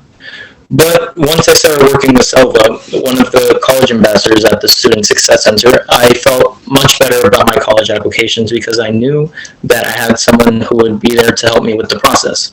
Even though we're living in the pandemic, Selva has helped me through FaceTime and talking on the phone, and helped me with my application essays and with the applications itself. I really value being able to get one-on-one help with my applications and my questions. I'm speaking tonight because I believe that all students in Elizabeth, not only this year, but in future years as well, should have the same opportunity to access these resources. Thank you. Thanks, Christian, for calling and sharing that with us. Diana Benunala?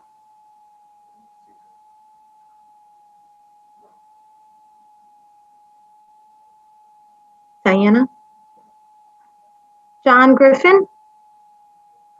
Can you hear me? Yes, we can hear you, John. Yes. Thank you. Good evening, Madam President, Madam Superintendent, and the Board Commissioners. Before I begin, I'd like to say that I thank you to Charlene. I appreciate your candor, and I do look forward to having better communication with the board and central administration, and I'll go from there.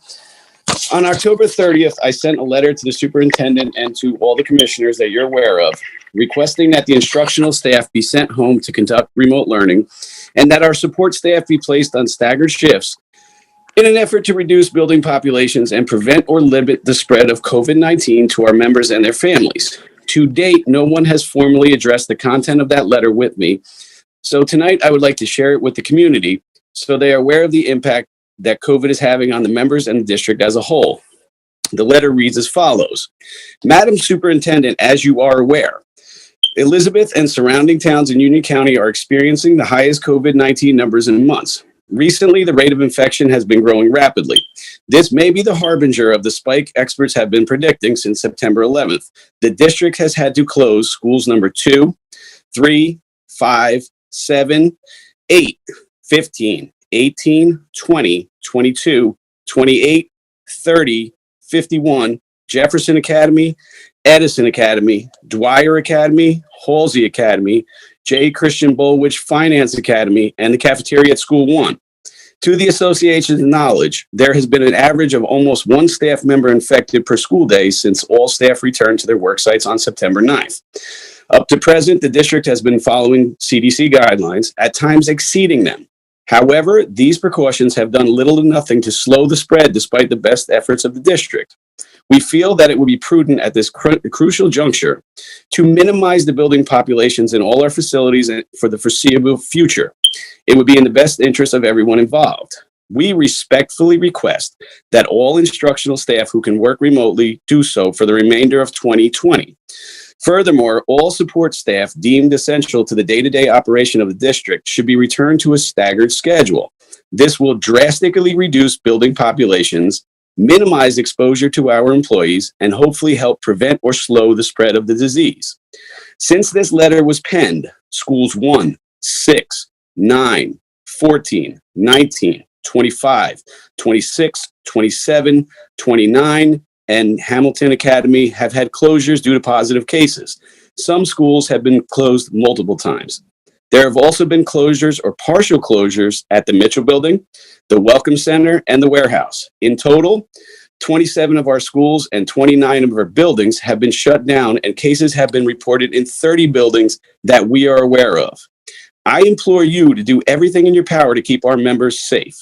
Please go into private session like you did last month and come out and make the humane decision. Elizabeth's educators are essential, not disposable. Thank you. Thanks, John. Thanks for calling. And I know that you, as well as I just want to respond. I know I don't want to take time away from public speaking too much, but I do want to respond. I know that we had a conversation today just about this situation, and I had made the suggestion of bringing it back to the board, so you know that this is what we are working on, and that's exactly what we are bringing to private because of our discussion. So I know that we were together just a couple of hours ago discussing the best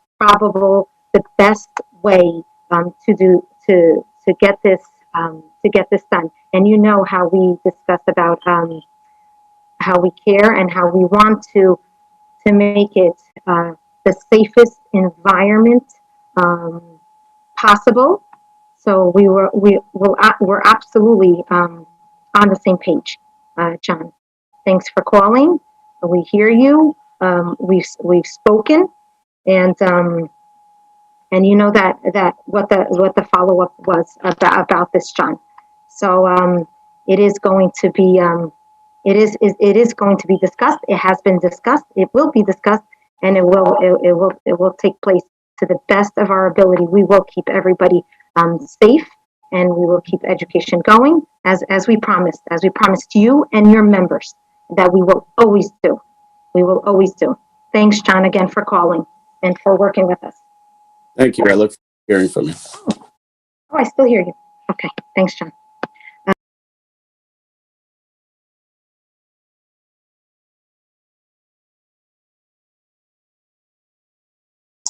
Hello. We can't hear you, Dan. Hi, Leo. Hi, welcome. Hi. You guys hear me? Yes, I can hear you. Yes. Hey, hi everybody. I just want to start off by saying that I'm actually very excited hearing all these seniors advocating for themselves. But besides that, I want to bring up a little bit of a topic, and that's responsibility. And it's I guess I'll just get into it. So, citizen oversight of local government is a cornerstone of democracy in the United States. School board members are locally elected public officials entrusted with governing communities' public schools. The role of school board is to ensure the school districts are responsive to the values, beliefs, and priorities of their communities. A school board has many responsibilities. Among them is ensuring accountability. Following the law represents a core function of fundamental to a school system's accountability to the public. NJSA 34:13A-8.2 provides that public employees shall file with the Public Employees Relations Commission a copy of any contracts negotiated with public employees representatives following a consummation of negotiations. This requirement applies to all public sector employers. Additionally, NJSA 34:13A 16.8 D2, effective January 1st, 2011, requires all public employers to provide copies of completed contracts from all bargaining units within the employer's jurisdiction. The law also requires a summary of all costs and their impact associated with negotiated agreements for all bargaining units. Moreover, NJSA 34:13A 16.8 D2 provides that PERC, which is the Public Employees Relations Commission, is required to post on its website all collective negotiation agreements and interest arbitration awards entered or awarded after the date of enactment, including a summary of contract or arbitration award terms in a standard format developed by the Public Employees Relations Commission to facilitate comparisons. All collective negotiating agreements shall be submitted to PERC within 15 days of contract execution. A lot of information, a lot of laws, but what it comes down to is a pretty simple idea. The Elizabeth Board of Education's last completed collective bargaining agreement was submitted over 7 years ago, making Elizabeth 2,541 days delinquent. Again, that's 2,541 days. The Elizabeth Board of Education has not provided copies of completed contracts for all bargaining units within the employer's jurisdiction in just as long. Why has the district paid nearly $3.5 million over the last 4 years to a single law firm? One would assume that a district that is paying such exorbitant attorney's fees would be aware of the law. I ask you, who is benefiting from this situation? The EA has tried again and again to finalize the CBA and to meet with the members of the board, and we just don't understand to this day. Again, 2,541 days delinquent. We just don't understand what the issue is. We just don't know. So again, we are very, very late. We would like to work with the board to getting our CBA finalized, and we only feel that it would help everybody involved. And that's all. Thank you. Thank you, Leo. Thank you for calling. You know, we're going to look into, I know that's a legal matter. So we're definitely going to look into that, Leo, and we're going to get back to you. Thanks for calling, Leo. Thanks so much. Melissa Wells.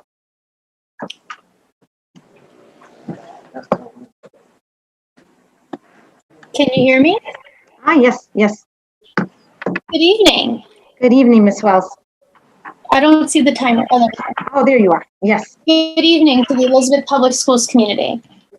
As stated, my name is Melissa Wells, and tonight I am speaking to you not only as one of our nearly 2,400 virtual teachers in our district, but as the chair of the Elizabeth Education Association's Instructional Advisory Committee. I am so proud of my colleagues and I who are navigating through uncharted territories while ensuring the best virtual learning experience possible for our students. I'm even prouder to see that our students and their families have been encouraging, supportive, and giving 100% of their effort. As a representative of the instructional team, though, I must tell you that our jobs are becoming exponentially more difficult. The majority of our teachers are still coming into empty classrooms with smiles on our faces while the camera is on, but internally, our mental health is declining. Our administrators have been supportive of our temporary situation, but we are drowning with unrealistic deadlines often sprung on us at the last minute trickling down from central office.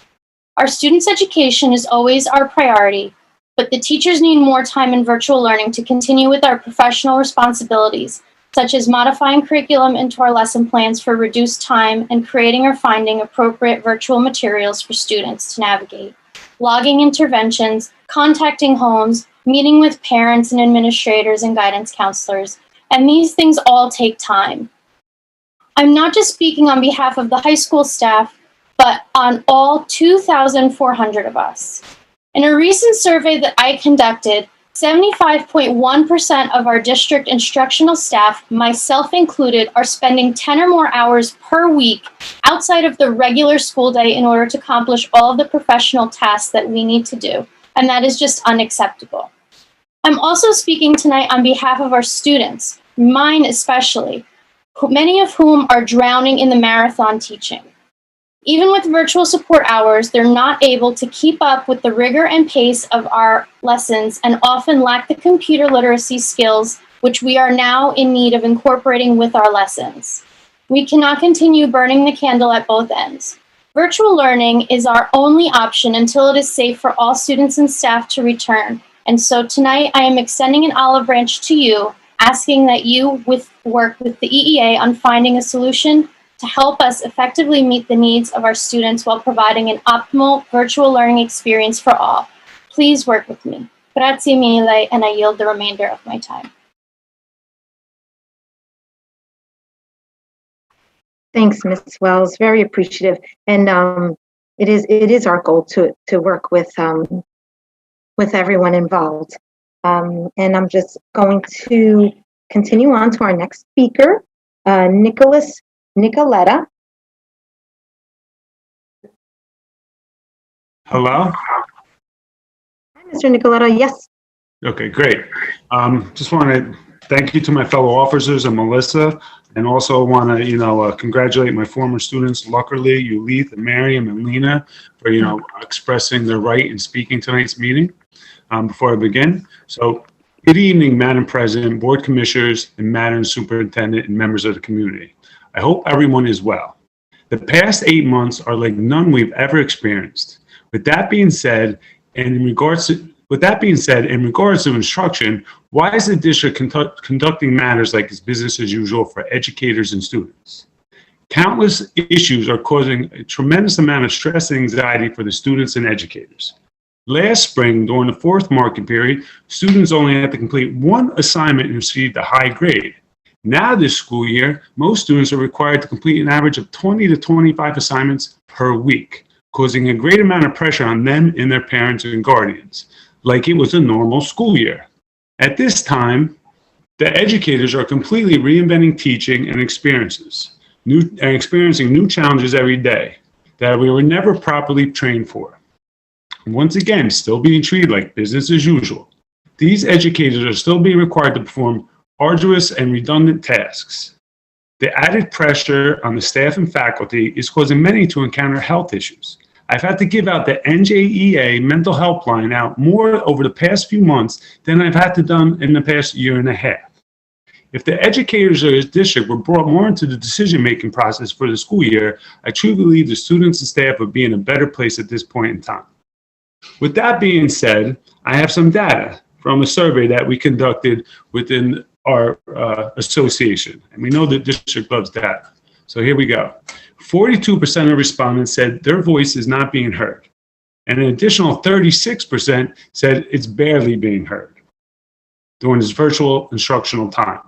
Another question we asked is communication and consistency from central administration.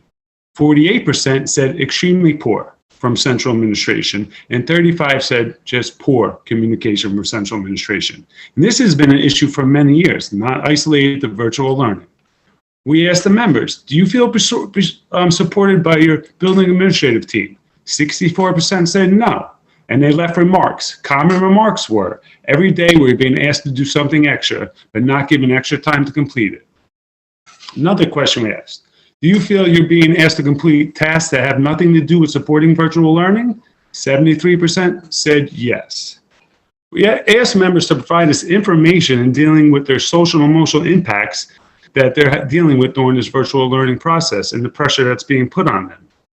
We had over 400 written responses, and some of them were many feeling anxiety, disturbed sleeping patterns, lack of sleeping, irritability, job affecting their family life. Thanks, Nick. We have to wrap it up just to give time to everyone. Thank you for calling, okay? And thanks for sharing all that information. We'll definitely we're in contact. We're in contact, Nick. Next, we're still okay with time? We're about 4 minutes from being in an hour. Okay, so we're hitting the 4-minute mark to hitting the 60-minute limitation. Miss Fatima Singleton? Hi, Miss Singleton. Is she on? Yeah. Good evening. Good evening, Miss Singleton. How are you? Good evening, Madam President. Good evening, board members. How are you guys? I have three points I want to make. First, we all agree that this is a not normal year, and we all trying to make ways to work this thing together. But I have a point that I raised the last meeting about the homework. Our school, our high school students, they are stronger, resilient, courageous, and as an adult, we need to support them. As a parents, we become teachers, technology expert, and psychologists overnight. But we don't have no problem with that. Our teachers are overwhelmed.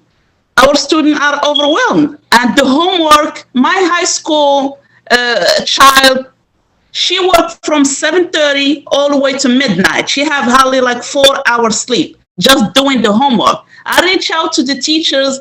The teachers saying they're working with the curriculum. They don't have no way around the curriculum. I reach out to the principal. I still didn't get no answer, but like I said, we work together. We have a lot of respect for our teachers. We love our teachers, our staff, but we need something done about the homework because these high school students they're really suffering in silence.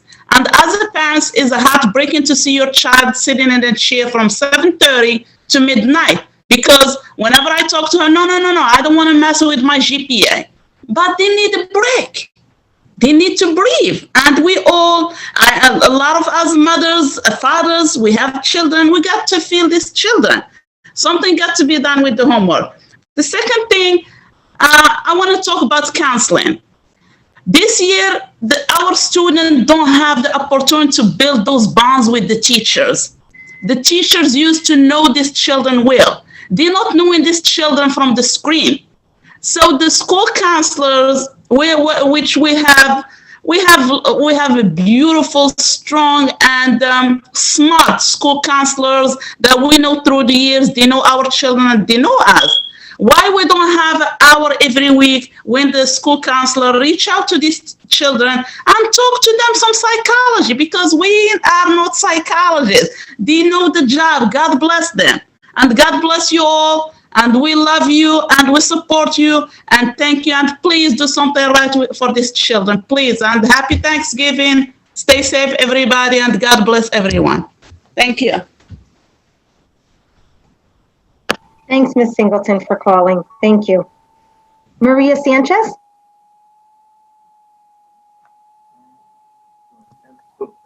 No, I have a Maria Sanchez and then. She's the. Oh, pardon me. Michelle Santos?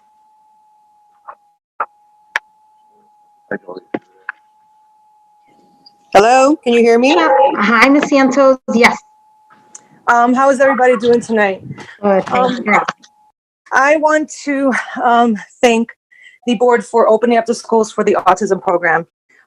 My daughter was so excited that she went back to school that on the first day, she went right in and just totally ignored me as if I didn't exist. So I'm very happy and she's doing very well. And I really hope that the decision to keep the autism program still going, that this still keeps happening, because unfortunately remote does not work for our children. And I understand that what is going on, but something has to be done for the children that can't. As far as the COVID cases that are going around in our schools, I just don't understand why the teachers that are doing remote learning cannot just do it from home. That way you have less people inside the school. So the only people that should really be inside the school would be your janitors, your security guards, and the autism teachers, along with the aides that are in that class, and the principal, if anything. That way you only have a very limited amount of people inside the school, and you don't have a full school full of adults transmitting COVID, if that be the case. So I would really hope that you guys take that into consideration and have these teachers work from home and only have the teachers that are teaching in person to really be inside the schools, along with very, very limited staff. Thank you.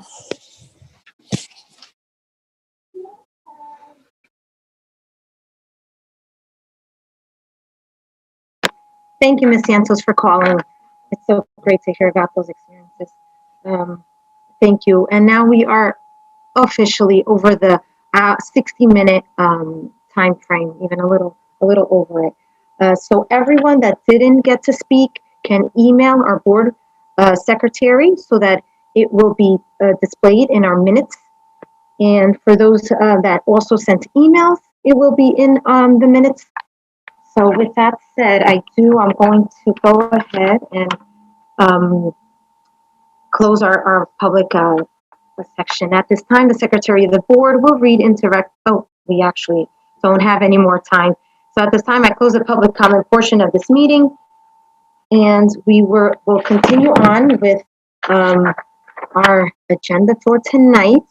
So next we have our very own Mr. Peter Wasser. If are you in the room with us? I'm going to have you present. Yes, good evening. Your yearly. Oh, if you could just put it a little louder. We can't hear you too well.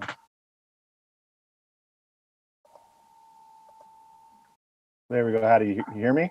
A little closer to the mic. A little closer to the mic. Alrighty.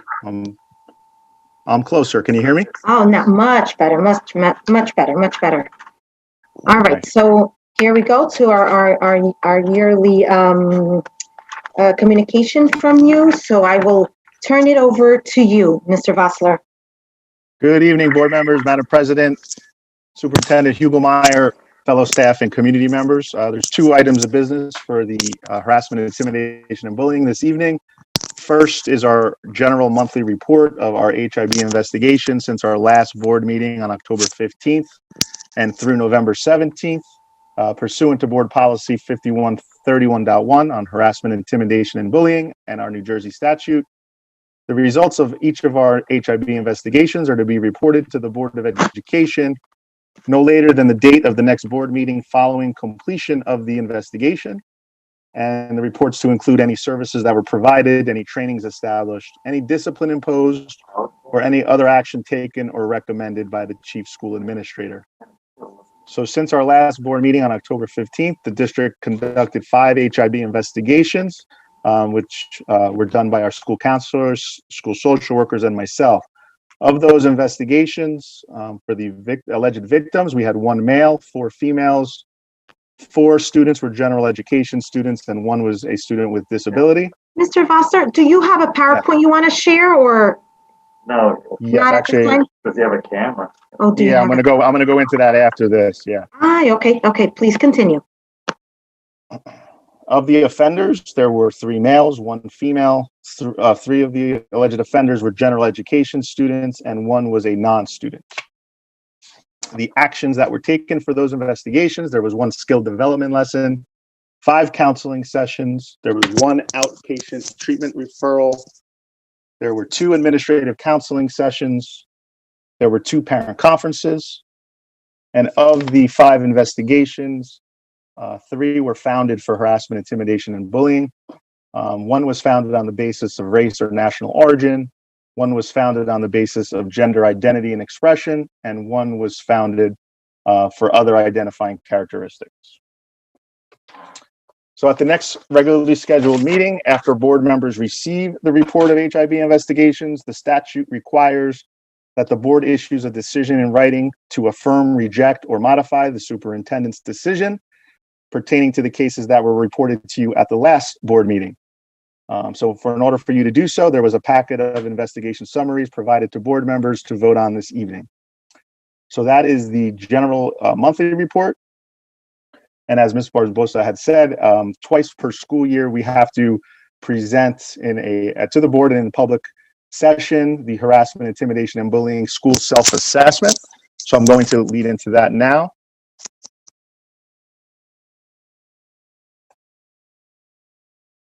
Okay, I just want to share my screen.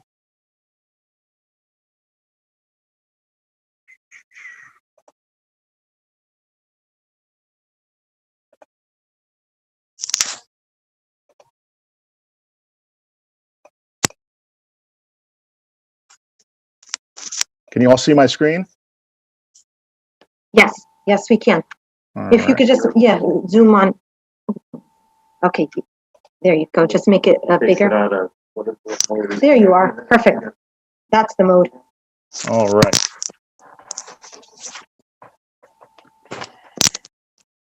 So assessing our performance under the Anti-Bullying Bill of Rights legislation, again, the state requires that we present our school self-assessments that each of our 36 schools complete at the end of each school year in May. So that's what I will be doing this evening. So why is a no bully zone important to our school community?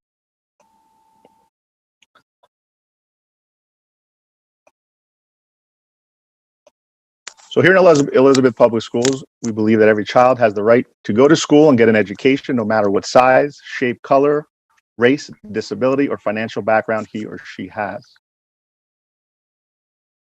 Throughout the presentation, there are some slides, and this is an example of our Week of Respect. Again, this is from our 2019 and 2020 school year. We're assessing our performance, so last school year. So this was back in October of 2019 from during our Week of Respect, different activities our schools conducted. As you see, School 16. So how are we, the Elizabeth schools, graded in the implementation of our Anti-Bullying Bill of Rights Act? So the state developed a rubric which aids districts in assessing our efforts and improving our district anti-bullying efforts and programs. The rubric consists of 8 elements and 26 indicators. Each indicator receives a score of 0 to 3 points. And the general rubric is designed to be a growth model to enhance our school district's training and programs and our implementation. So when we go through the rubric, so again, our school safety and climate teams meet in May of every school year. They meet generally 3 to 4 times per year. And at the last meeting in May into June, the school safety and climate teams, at the leadership of our administrators, our school counselors, social workers, they go through this self-assessment and grade themselves on how well we're implementing our Anti-Bullying Bill of Rights programs. So our element 1 is programs, approaches, and initiatives.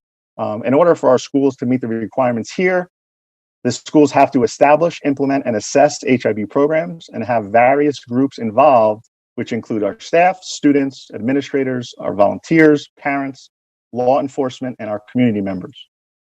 In order to meet the requirement, each school would also have to show that their HIB programs, approaches, and initiatives were designed to create school-wide conditions to prevent and address harassment, intimidation, and bullying, and that each school safety team identifies patterns of HIB and review school climate policies in order to prevent it. Our second element is on our training on our Board of Education HIB policy. For each school to meet the requirements under this element, All employees and students have to be provided with training on our district policy. That includes instruction on preventing HIB based on the protected categories and our distinguishing characteristics. The third element is on other staff instruction and training programs. For our schools to meet the requirements and under these elements and indicators, teaching staff members and administrators have to have completed instruction in HIB prevention and suicide prevention that includes information on HIB during the 5-year professional developmental period. And if all haven't been trained, there is a plan to do so.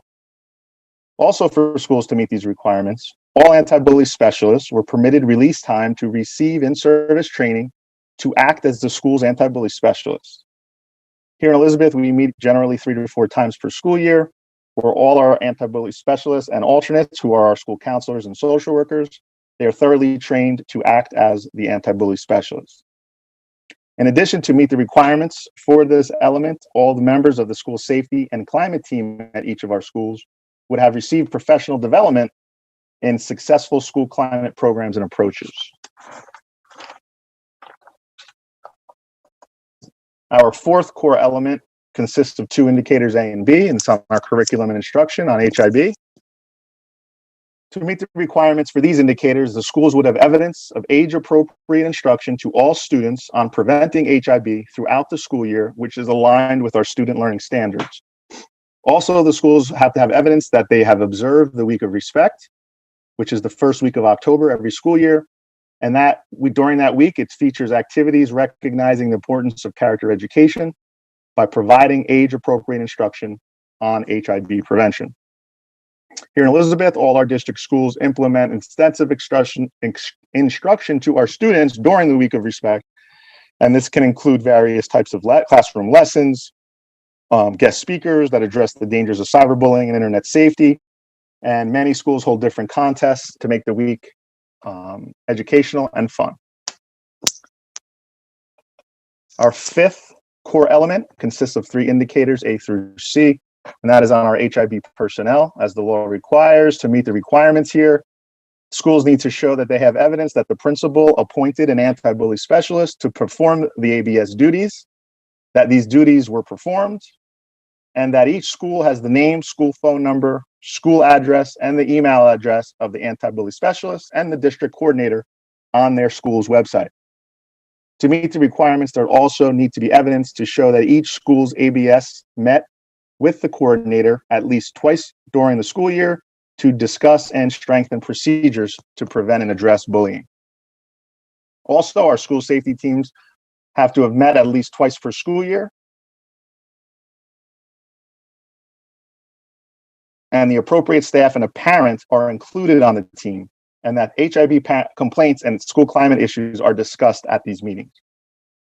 Our sixth element consists of indicators A and B. To meet the requirements for these indicators, each of our schools have to demonstrate that all responsible school staff have implemented all the requirements of the Anti-Bullying Bill of Rights, which include any potential anonymous reports, verbal reports, and written reports. The schools need to have verbally reported any potential acts of HIB, either witnessed or having received reliable information regarding a potential act to the building principal or the anti-bully specialist on the same day they are notified or witness the event. The staff would then have to submit a written report to the principal within 2 days of the verbal report for all potential cases. Also, in order to meet the requirements for this element, if new information were to become available, the district has a procedure for reporting the new information and updating the investigation as necessary. Our seventh core element consists of our HIB investigative procedure, which is indicators A through D. So again, our schools, as they go through all these elements, they're scoring themselves 0 to 3 for each of these indicators. So in order for our schools to meet the requirements in this area, all the parents of all the alleged offenders and victims were to have been notified in all investigations and were informed of the availability of counseling and other intervention services when necessary. Schools also have to affirm that all investigations were completed within 10 school days and that a written report was conducted for all investigations in order to meet these requirements. Also, after the completion of each investigation, There needs to be evidence that the results of the investigations were reported to the superintendent within 2 school days of completion of each investigation. The anti-bully coordinator, myself, monitors all HIB investigations and ensures as consistently as possible that they are all completed within 10 school days and are reported to the superintendent within the 2-day time frame. The last element, element 8, consists of 2 indicators, A and B. It's on our HIB reporting.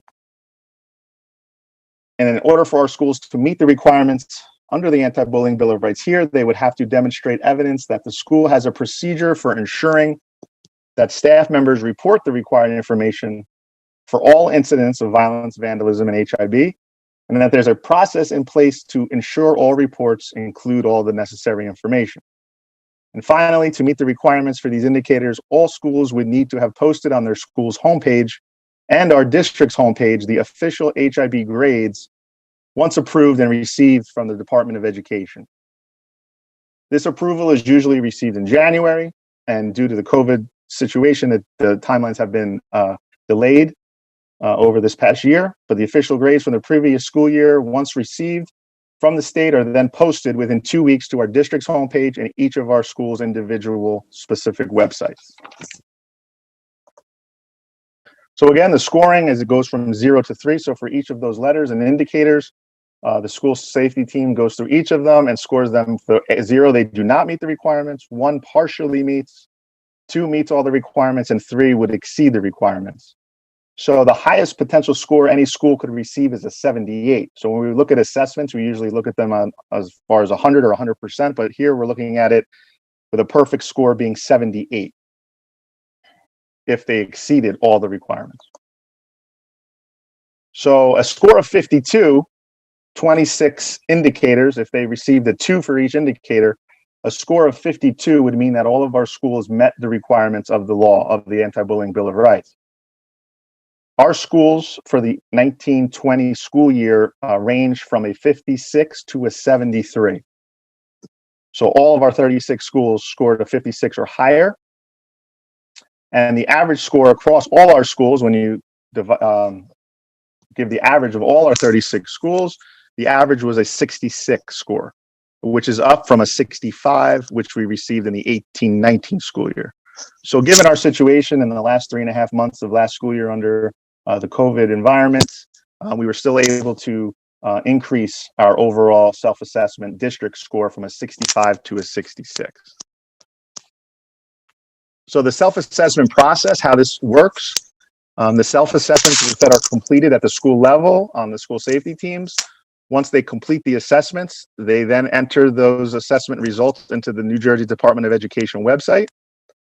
After they do that, the results are then presented to the public, which I'm doing this evening. After that, we attain our approval from the Board of Education and our superintendent's assurances.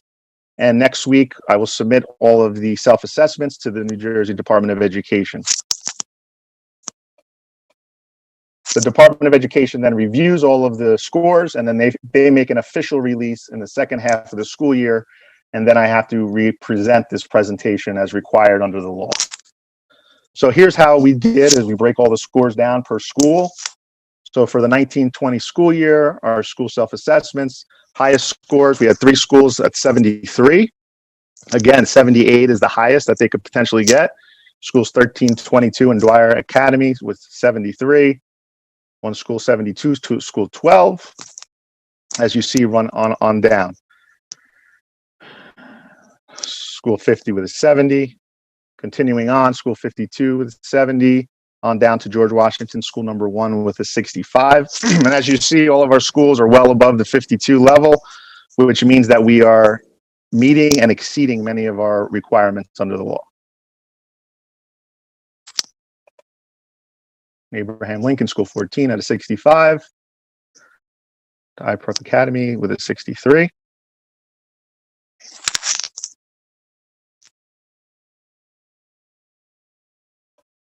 And our last page, school number 3 with a 62, down to J. Christian Bolwich Finance Academy with a 56. So again, our district average, as you see, is a 66 across all 36 of our schools. Moving on in the presentation, this is a picture of we partner with the Union County Prosecutor's Office. They come out and do internet safety and cyberbullying presentations to our schools, and they did this last school year. And this school year, they're working on a new platform virtually, and once they complete that, they will advise me, and then we look to partner with them to continue that important assembly. So some highlights of our work to date is every year in the first week of October, we have our Week of Respect. We have ongoing training for our district team members, the state and county level, training for myself, the coordinator. We have ongoing guest speakers at our schools, both virtually and when we're in person. Last year, we had Breaking the Cycle, which is a community assembly that focuses on suicide prevention, anti-bullying, and anti-gang presentations. As I said, our cyberbullying internet safety by the Union County Prosecutor's Office.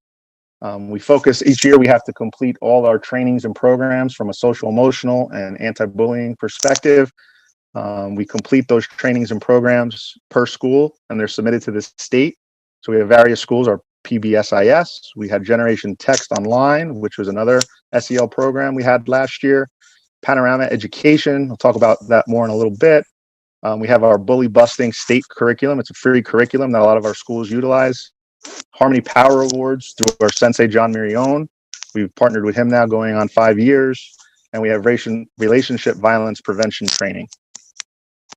For all of our HIB investigations, we use our Hipster electronic reporting system, and we're in our 8th year using that system.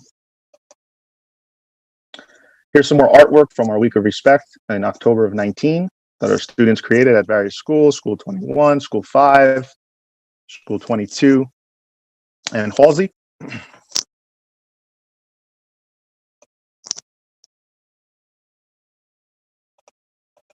And this is a little video actually moving into kind of more of the virtual environment. I thought it was a very powerful students report here, is where this year we did our Harmony Power Awards, where students were challenged with tapping into their talents and coming up with things that they wanted to do to show harmony, show harmony and peace in the world. And this was something 2 of our middle school students in 6th grade completed.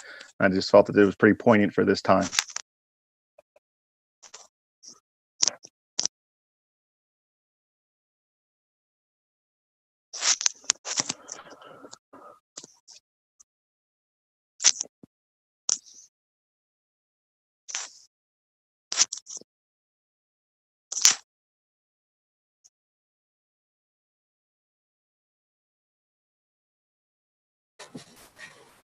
Can everybody hear that?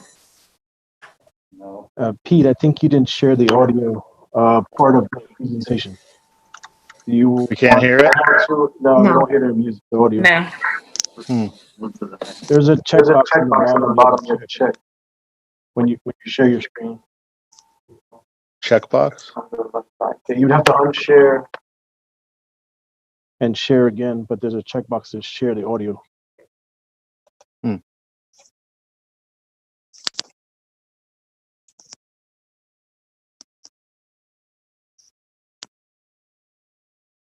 Omar's gonna present his screen with the audio. Okay. He has the presentation.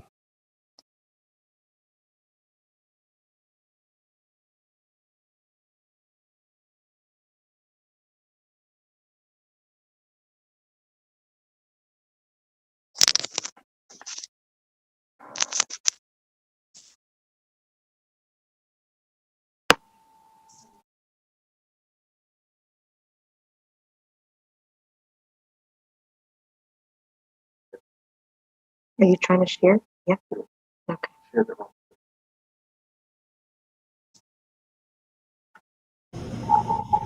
Hi, I'm Michaela, and our project is to spread positivity all over School 18.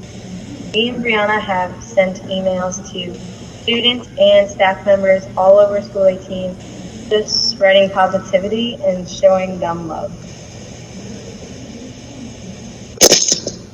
Hi, my name is Brianna, and basically what made me and Michaela do this is because we feel that it's important for everyone to feel love and to feel like they're important throughout this hard time, and especially while doing virtual classes, because people might be stressed or they might feel like scared that because this is so hard. So we just wanted to say thank you to everyone and spread positivity all over the school.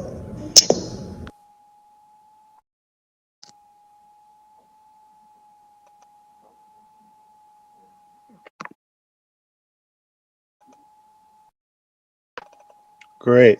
Okay.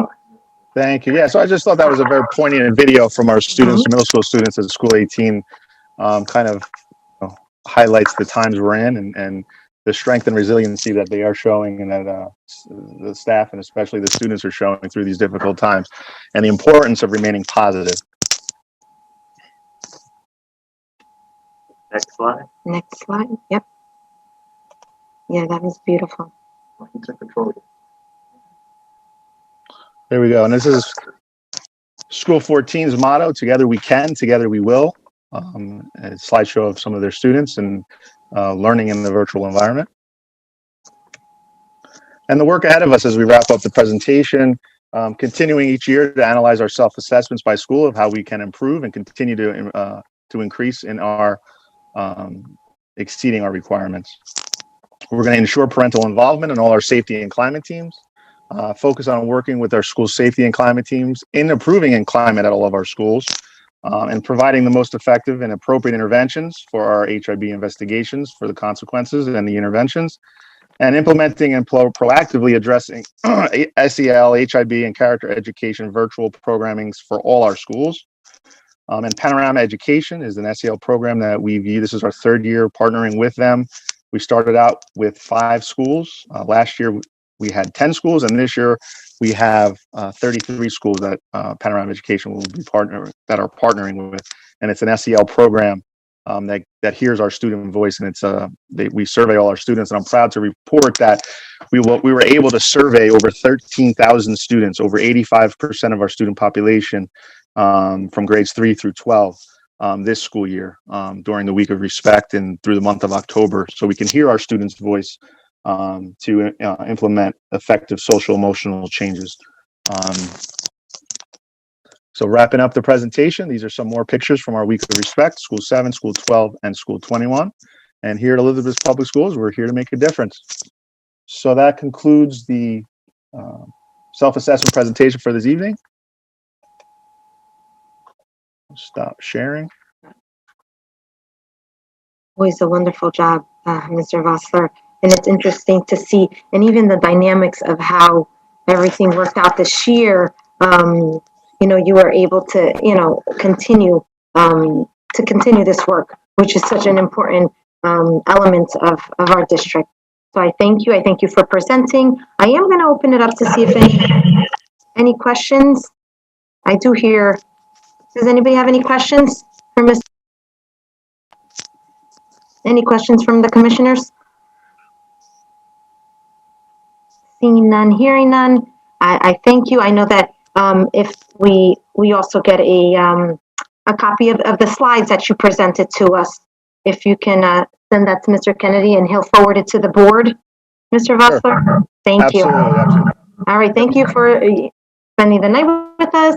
Thank you for doing all that you do and for your team's hard work. Thank you, Ms. Barbosa. Wish you all well. Be well. Stay safe. And have a happy Thanksgiving, everyone. You too. You too. Stay safe. Thank you. Have a good night. Good night. Okay. Okay. So that was the presentation that we had to do by Mr. Vossler. Thank him again. At this time, looking through our how I presented, we are going to go into our private portion of the meeting so that we can come and address some issues and go through our agenda. At this time, before we go to private, any comments or questions from the board? Seeing none, hearing none. The president requests a motion to go into private session to consider matters exempt under the Open Public Meeting Act, specifically for discussion of personnel, contracts, and legal matters. The board will reconvene in public and may take formal action. Thank you again for being with us, and now we are going to go into private. Motion to adjourn? Pardon me. Not adjourn yet. We have a lot of work to do still. Motion to go into private, and a second, please? I move to go into private.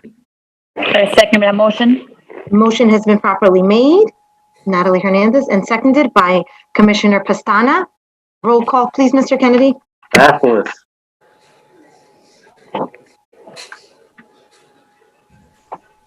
Yes. Cavallo. Yes. Devers. Yes. Hernandez. Yes. Jacobs. Yes. Maureen Ortega. Yes. Neron.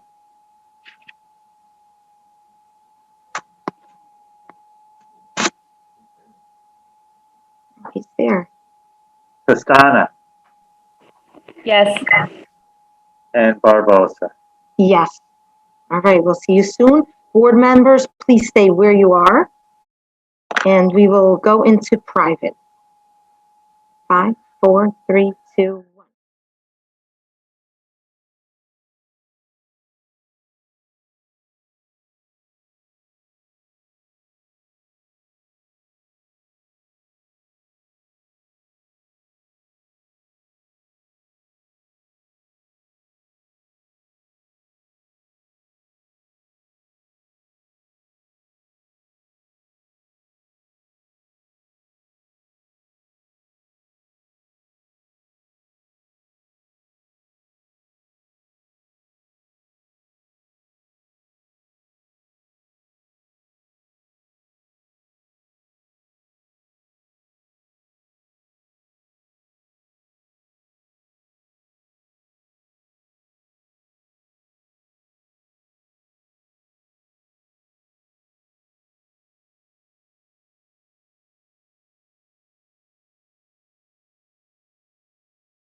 and seconded by Commissioner Chevres. Roll call, please, Mr. Kennedy. Bathurst.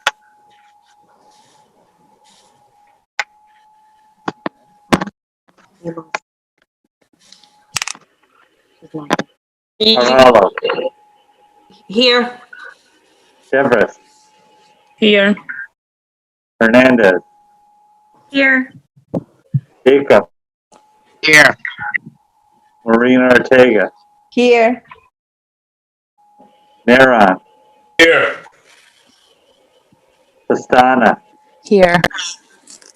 And Barbosa. Here. Okay, welcome back to everyone that's with us still as we progress through our Board of Education meeting tonight. We have spent numerous amount of time discussing a topic that was, very important to us and that we had previously discussed, and we brought it to the table again to get a better understanding of what the best thing, the right thing to do in maintaining the safety of not only our students, but our team members. So here it is. So as we look ahead, and work with me here. As we look ahead, we have our holidays coming up, and we have our first holiday coming up, being our Thanksgiving holiday, which is concerning with the amount of coronavirus cases in our community continuing to climb. With that said, just as I had previously said, it's big concern. We keep a track on the numbers, and we feel that the school district will be in a better. It's better to move into working fully virtually, particularly after the holiday week. So, to both maintaining and the safety of our students and team members, the school district will move to working fully virtual for 1 week after Thanksgiving. This holiday pause will result in our team members transitioning to working remotely from Monday, November 30th through Friday, December 4th.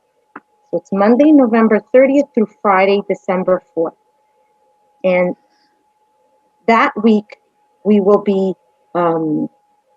fully remote with our exception staff.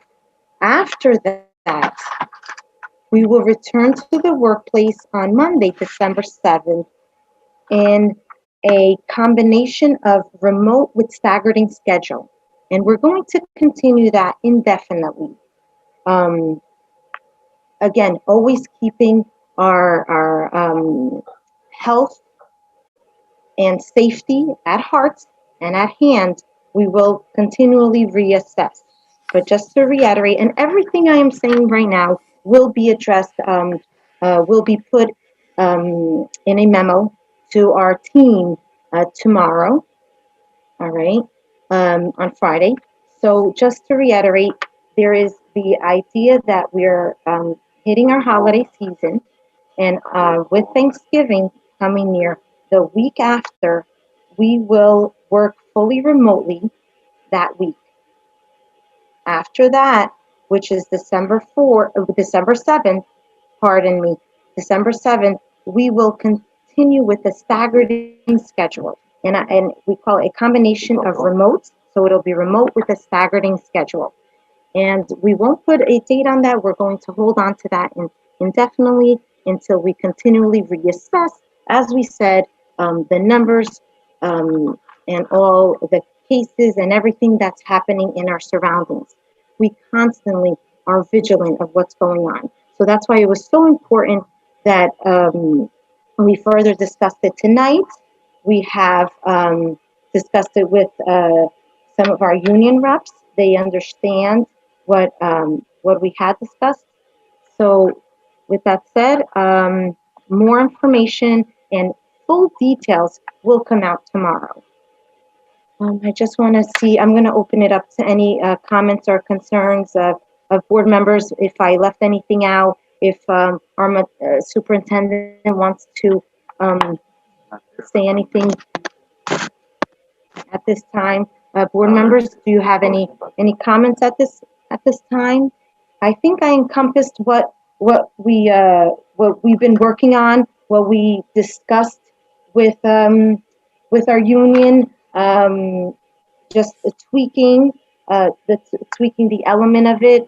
So I think I covered it in a hard shell, but again, it's going to be much clearer when we put everything on paper tomorrow and then send it out to our staff. But that's our idea right now. So Madam President? we listen, we care. Yes, Commissioner Neer. I just want to make a few comments, and we heard a lot this evening, and I know we spent a serious amount of time deliberating on the decisions that we needed to make tonight. And I just want the community to know that we hear you loud and clear. We hear our parents, we hear our students, we hear our staff, more importantly, who are on the front lines for us every day. And, I just want to thank our superintendent, the administrative staff, all the teachers, principals, and everybody, and counselors, especially our special needs division, who's been working very hard to make, not only dreams come true, but, really provide light at the end of the tunnel during the most arduous time of our world's history, in dealing with a pandemic. This is not, the decisions that we're making here are not easy. They're not simple. They're very convoluted and complicated. And again, nobody has the right answers, but, it's unfortunately a trial and error for the entire nation, and not just something that we look at here in this district, but something that, we look at big cities like New York City, right next door to us, the city of Newark, small districts, districts in middle America. Everybody is struggling with what to do and what's the best decision to make right now. And we believe that we're coming up with the best decision with safety in mind first, choosing life over death and making sure that we can preserve the lives and the safety of all our residents here in our community, and especially our most precious cargo, which is our students. They are our most precious jewels to our community, and we need to preserve them in every way possible. Academically, we are still working on perfecting and working on a model virtually to work, and trying to provide all the necessary services possible. And I think it's important that the community knows that we don't often talk because, you can't have too many chefs in the kitchen.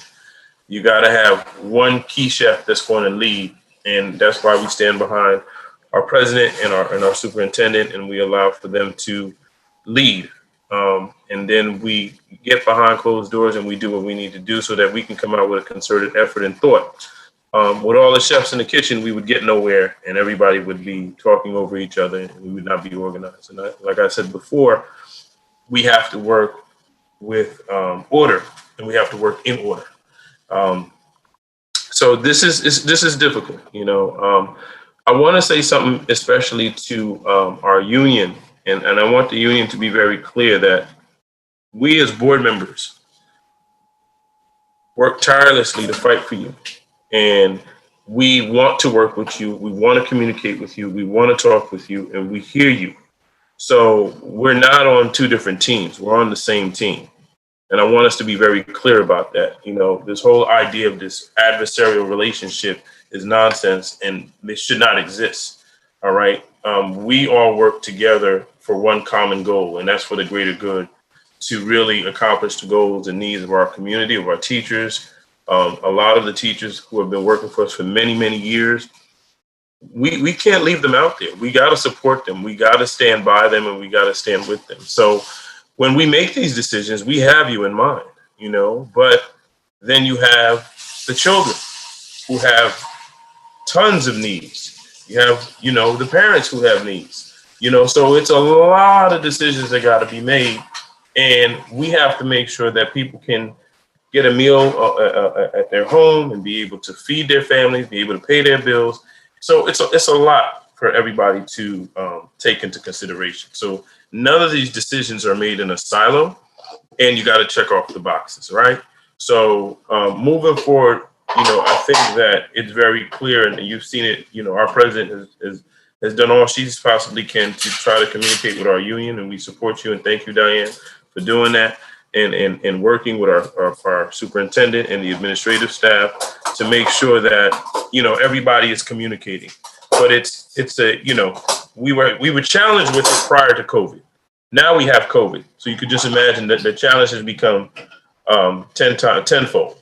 So I want us to be very clear about that. To our students who have been emailing us and reaching out about the Student Success Center, I do believe that we will immediately. We're working on a resolution, so please be patient with us. We're going to have a resolution, and we're going to figure something out. We don't know what the answer to that is yet. So, but understand that we are working on it, and we are going to figure something out to provide the necessary support. COVID has brought additional challenges for our counselors. I know our counselors are at their wits' end, making sure they can communicate with every student, especially on a high school level, to make sure that they're keeping up with their grades and preparing for colleges and so forth and so on. And I always share the story of my life and what I went through when I was in school, and how a counselor told me I couldn't go to college, right? And I vowed as a commissioner that if I ever became a commissioner, I would make sure that I fought day in and day out to make sure that counselors would stand with our students and make sure that they can get to college and they can, never be told no, and they can create opportunities for them. And, success after high school is all about opportunity. Everybody may not go to college, but at the end of the day, we have to create the opportunities and create those doors that we want to open. So we want to be able to support our counselors if there's a need to support our counselors, and we want to find out what we can do to do better or enhance whatever it is that they need help with. And with a student success center, either adopting that model, continuing with that model, or finding enough support so that our students can continually work together and create a community where the opportunities are there. And we know that we the type of population we serve, because we seek first to understand and be understood, and that's so important that we get that in our community and that we get that as a board.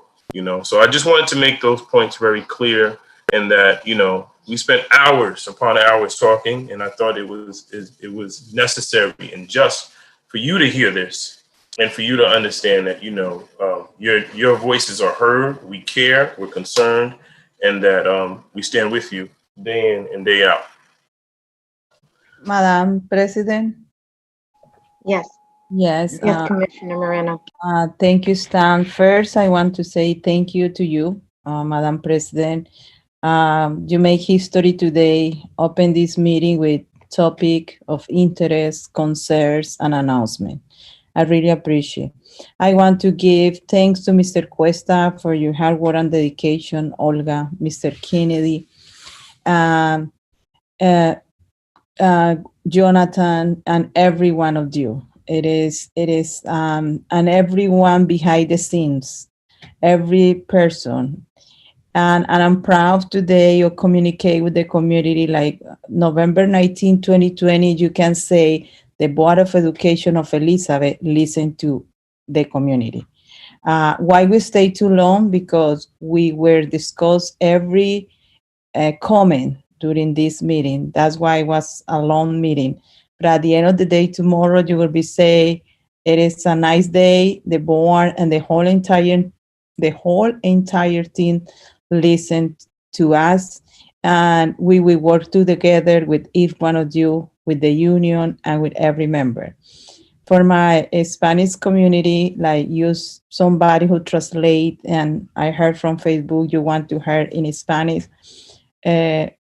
Muchísimas gracias. Quiero agradecer a nuestra presidenta Diana por hacer historia y abrir esta reunión con tópicos de interés, consentimientos y nuevos anuncios. También quiero agradecer a Frank Cuesta, a nuestra superintendente, a Mr. Kennedy, a Jonathan y cada persona que trabaja detrás de las cortinas y nosotros no miramos. Hoy estamos marcando una historia, noviembre 19, 2020, donde cada persona que trabaja en nuestras escuelas públicas puede decir que estamos trabajando en conjunto y que ustedes como comunidad fueron escuchados hoy. Como ya Stan lo explicó, escuchamos a la unión. Vamos a estar, como Diane dijo, remote con algunas personas esenciales que vendrán y les estamos escuchando. A los estudiantes, como profesora me siento identificada con ustedes y como Stan lo dijo, estamos escuchando y pronto tendrán una respuesta. Pasen una feliz noche, usen su máscara, mantengan la distancia social. Have a great night, use your mask. Social distance. Have a great night, everyone.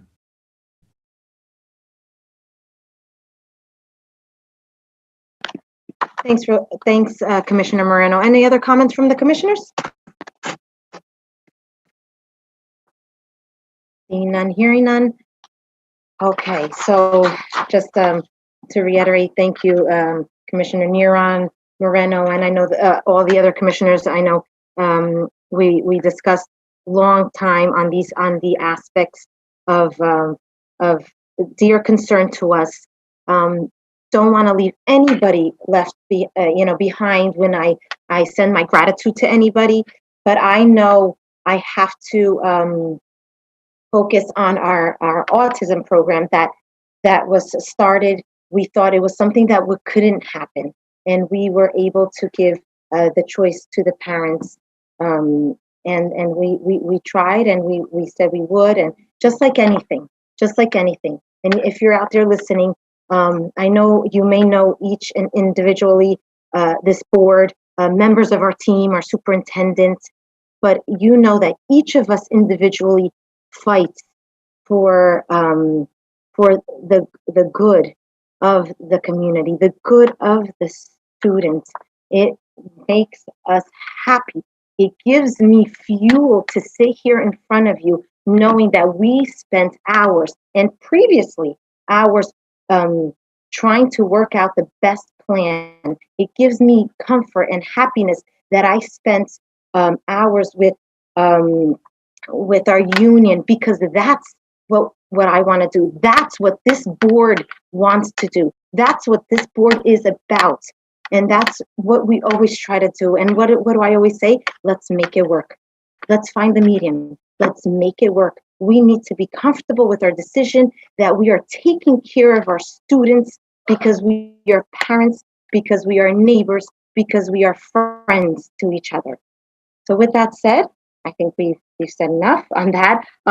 More information will come, all the details as we put it out tomorrow on for our staff will be clear for the following steps. We did want to do the announcement today. We think it's appropriate to do it today to give you time to understand what we're going into, the period that we're going into. And again, I want to reinforce the safety and the health of everybody. And we ourselves need to start with us. And then it trickles down into our community. With that said, we do have an agenda to put on. So is there, I know we've addressed a lot of concerns as individual board members with questions we had on the agenda, and we had questions and answers taken care of. I do want to just stop and when we get to that tab, if there's any questions or concerns of any board members specifically before I add the agenda, please take the time now. I just wanted to highlight one thing, board members and community, and I wanted to take this minute and thank, and it was the Union County freeholders, and it's interesting because they have submitted a grant to us. And I just wanted to take a minute and, and think and just to prove that this is such an effort all around. They have given us money for the CARES Act, which helps us with all the elements of COVID-related elements that we've had encountered. So thank you to our Union County freeholders for providing with those funds because they are so necessary, and we do the best that we can with them. That was actually the only concern I wanted to bring up. Seeing any concerns from the board members? Hearing none? Questions? Just want to add one thing. Commissioner Neron. Hello? Yes, Commissioner Neron, I can hear you. Okay, just want to commend our retirees who are retiring from our district who worked with us for so many years, the service that they provide us with. And, a lot of them have been here many, many years. Some, I think, as much as 38 years. So we just salute you and we thank you for all the great work that you've done and the dedication that you've given our district, to all our teachers, staff, custodians, security, counselors. We salute you and thank you for your many years with the Board of Education. Thank you, Commissioner. At this time, I am going to place tab 1, 1A, 1B, 2A, personnel report, 3, 4, 4A, 4B, 4BB, 4C, 4D, 4E,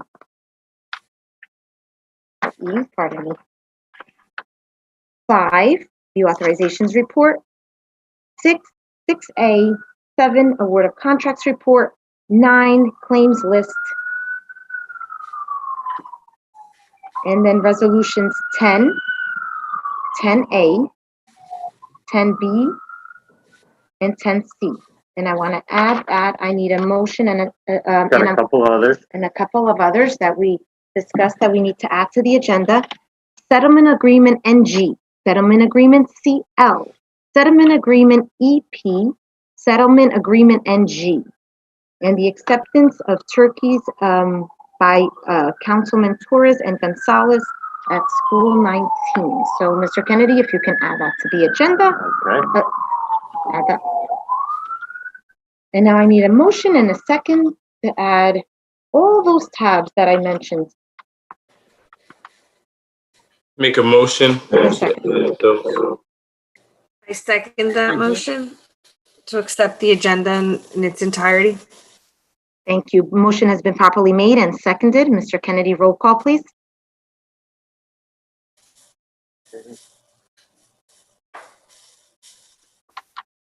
Carvalho. Yes to everything except for my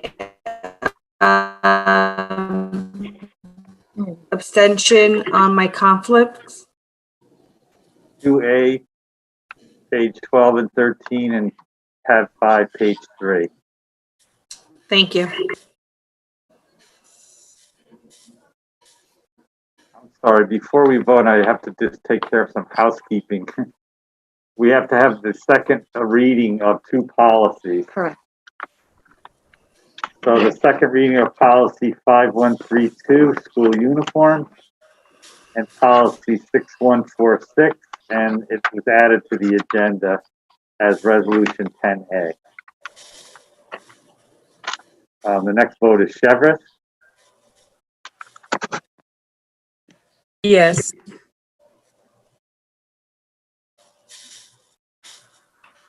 Hernandez. Yes. Extension of tab page 3. Thank you. Jacob. Yes. Marina Ortega. Yes, and happy Thanksgiving for the whole entire community and every one of you. Neron. Yes, with extension to tab 5. And Pastana. Oh, yes. Okay, and Barbosa. Yes. So the full agenda is passed. So, ready to adjourn unless you have something else. Okay. All right. I think the night is coming to an end. It's 12:30. And I think we've done and we've placed our mark. Any other comments from our commissioners before we say goodbye?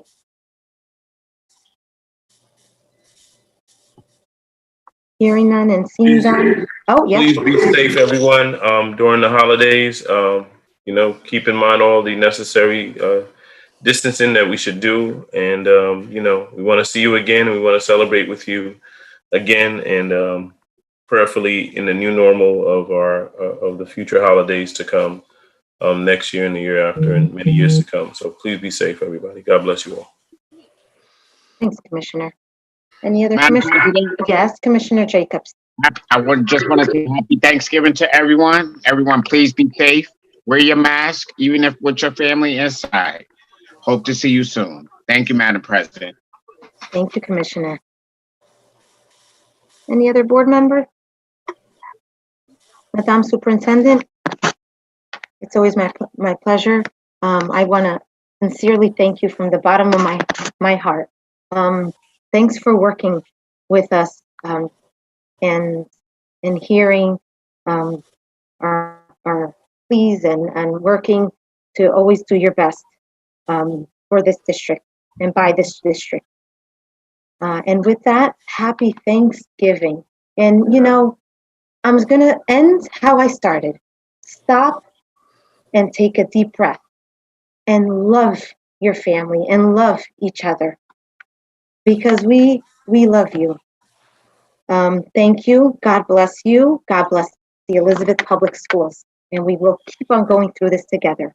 Mr. Kennedy, roll call. Need a motion and a second. Oh, yes. First to Motion adjourn. and a second. Motion and a second.